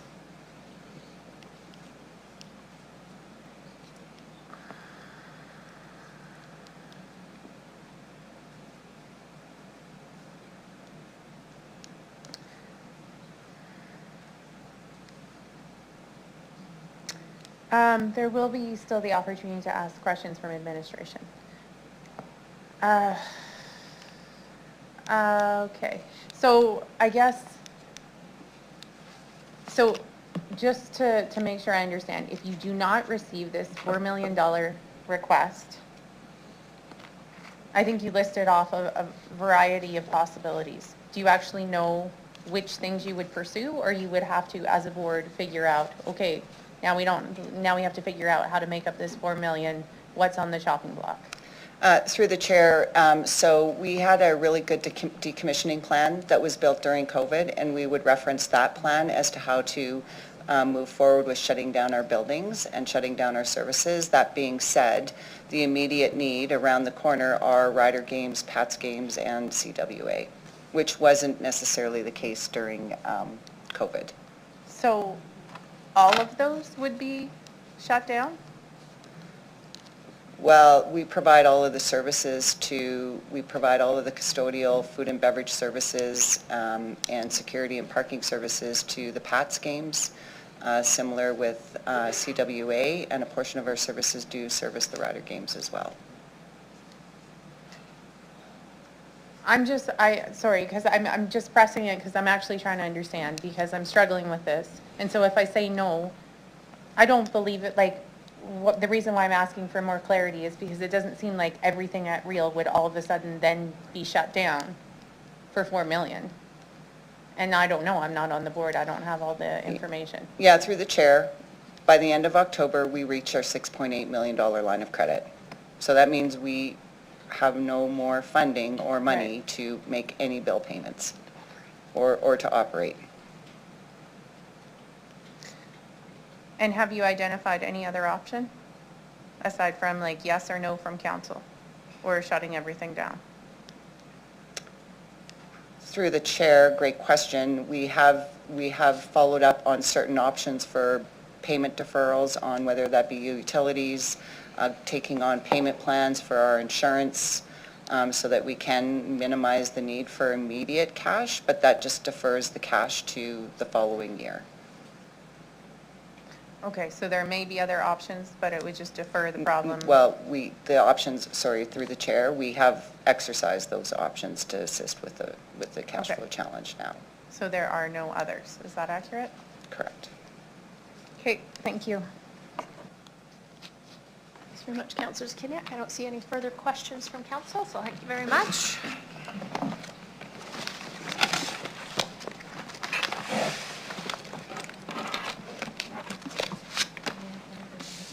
Oh, hang on one second. Councillor Nelson, you have a question on the delegation? Okay, is Roberta Engel enough? Yeah. Okay, go ahead. I had a couple questions from a couple of my residents in my ward that had given me some information regarding leases and contracts with Real and that you had in previous years. And this is just going on the credibility of this debt moving forward, since these were brought to my attention from people in my ward. And I'd asked you about leasing vehicles at the budget, and you said sometimes you get 1, 2, sometimes you lease your vehicles for 0%. I was given a document with your name on the bottom that says you leased a vehicle out of a company in BC with an 18% lease interest rate. Now, like I said, this goes back to the debt that you got into. Now, this was prior to you being the CEO of Real. Do you remember those type of lease vehicles and the added expense? Are you continuing with those type of 18% leases moving forward? Through the chair. Through the chair, I believe that particular lease agreement was for our snow removal truck, of which it was a truck that was actually bought used. We were looking for specific requirements for this truck so that we could turn around and keep our parking lot clear and utilized for snow removal. And at that particular time, I believe, I don't know that it was 18%. You're correct, Councillor Nelson. It was a higher lease rate, but at the same time, it was either that or not having a vehicle. And so Real sometimes, was it the best financial decision to enter into? Possibly not, but it was the only option we had at the particular time. but that doesn't necessarily mean that that was what caused us to get into debt in the first place. Absolutely not. That is the only reason. It's just, all I'm saying is these are things that people brought to me, and it's a matter of the next one, the next one, the next one. So are you learning from that? So that vehicle that you leased for snow removal, have you found an alternative to snow removal on the real property through the chair? Through the chair, we do the snow removal ourselves. Okay. So contracting out often can be more expensive when you have staff that are not only just doing snow removal, but other maintenance within the buildings if there's no snow removal to do.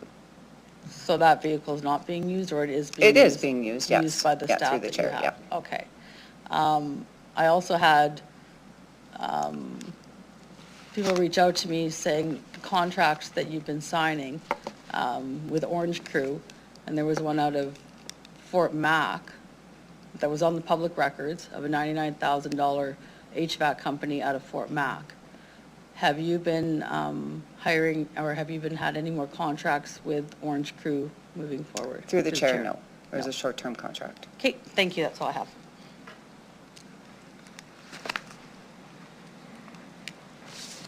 Thank you, Councillor Nelson. I don't see any other questions. Roberta, we'll try one more time. Thanks very much for being present today and hanging out with us last Wednesday night as well. We'll now consider item, Council, we have 4 minutes-ish, so we'll consider item CR 24-110, Regina Exhibition Association Limited Real Cash Flow. Deputy Mayor Stadenchuk, can you please introduce the report? Yes, at the Executive Committee meeting on September 18th, we received a presentation updating us on Real's cash flow situation from the acting CEO and representatives of the board, interim board.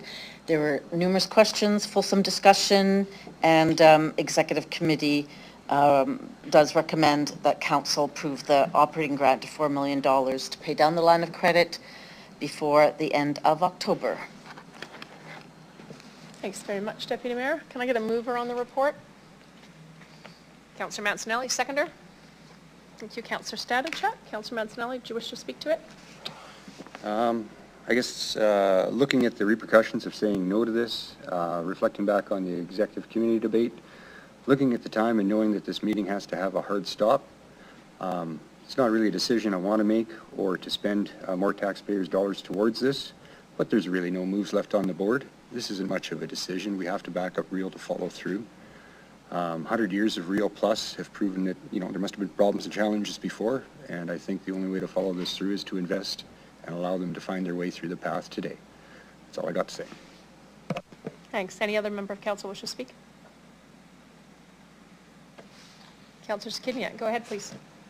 Thank you. Okay. So as mentioned, I am struggling with this one. I understand, I guess I'll start with, is administration aligned with Real's perception of what would happen if we say no to this $4 million?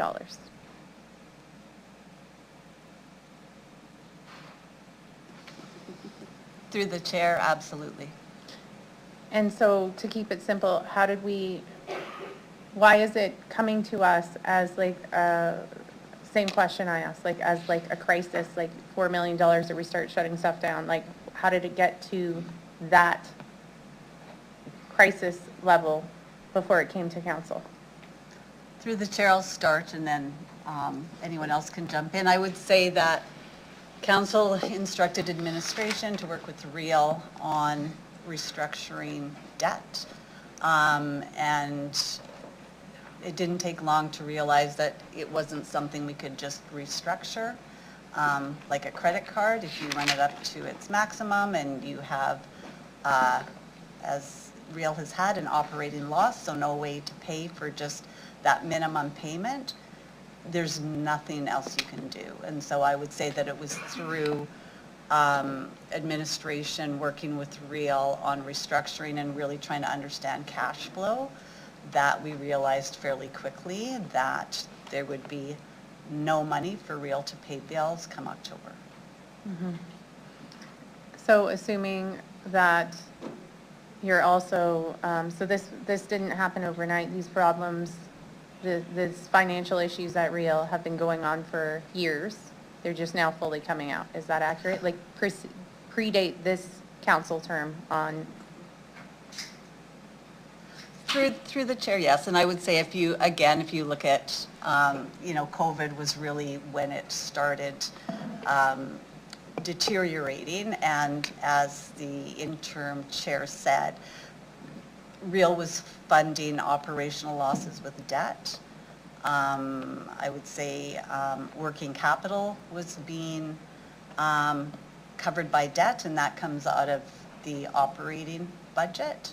And so Real went into 2024, I believe, out of a $6.8 million line of credit. They were already starting at $5.1 million. Mm-hmm. So the line of credit was already almost totally at its maximum, even going into 2024. Okay. In the interest of time, I won't take up much more. I have had an increasing number of community members saying that we should take on Real municipally. I will completely, and I guess just completely absorb the operations of Real as a municipal corporation. I think that's a decision for the next council. I understand that we are trying to set the new board of directors up for success. I struggle with continuing to funnel money into Real. I will support this as I would hope, I'm willing to support this, understanding the repercussions, and also wanting to set the future board of directors up for success. But Regina residents have had enough, and I don't blame them. And so we need to do things much differently, and I hope that there's a general awareness of that at Real. And so I begrudgingly will support this, and I'm certainly not happy about it. That's all I have. Thank you. Thank you, Councillor Zakiniak. Councillor Stevens. Thank you. I just want to make sure I'm reading the statement correctly on page 2 of the report. The balance of the GFR is currently 16.6 million, or it will be after this $4 million deduction?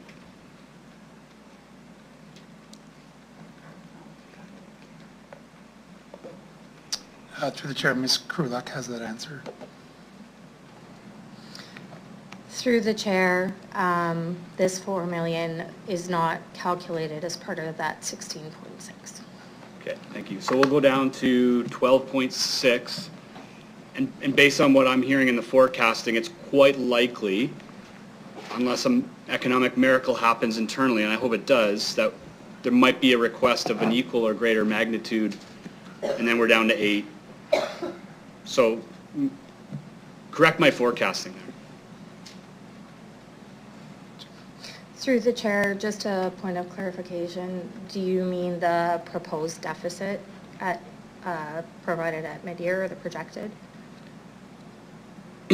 At Real? No. Oh, you mean in addition to? Yeah. Oh, there are $4 million? Assuming that down the road, administration's recommendation would be to take from the GFR again.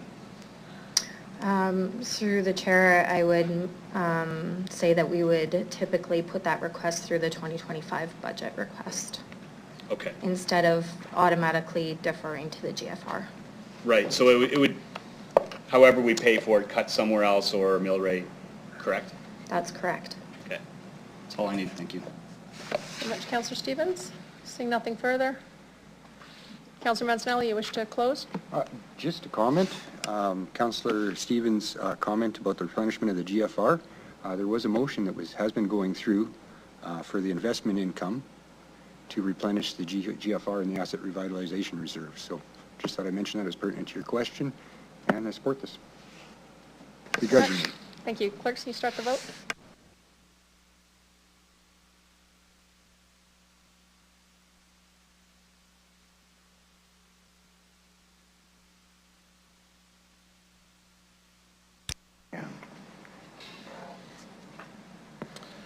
Mayor Masters, the vote has been carried in a vote of 8 in favor, 2 against. Those voting in favor were Councillors Bresciani, Nelson, Findura, Stadnichuk, LeBlanc, Zakidniak, Mancinelli, Mole. Voting against were yourself and Councillor Stevens, and Councillor Hawkins has left the meeting. Thanks very much. Can I get a motion to adjourn? Thank you, Councillor Stanachek, seconded by Councillor Fundura. Any opposed? Done. Thanks to the clerks.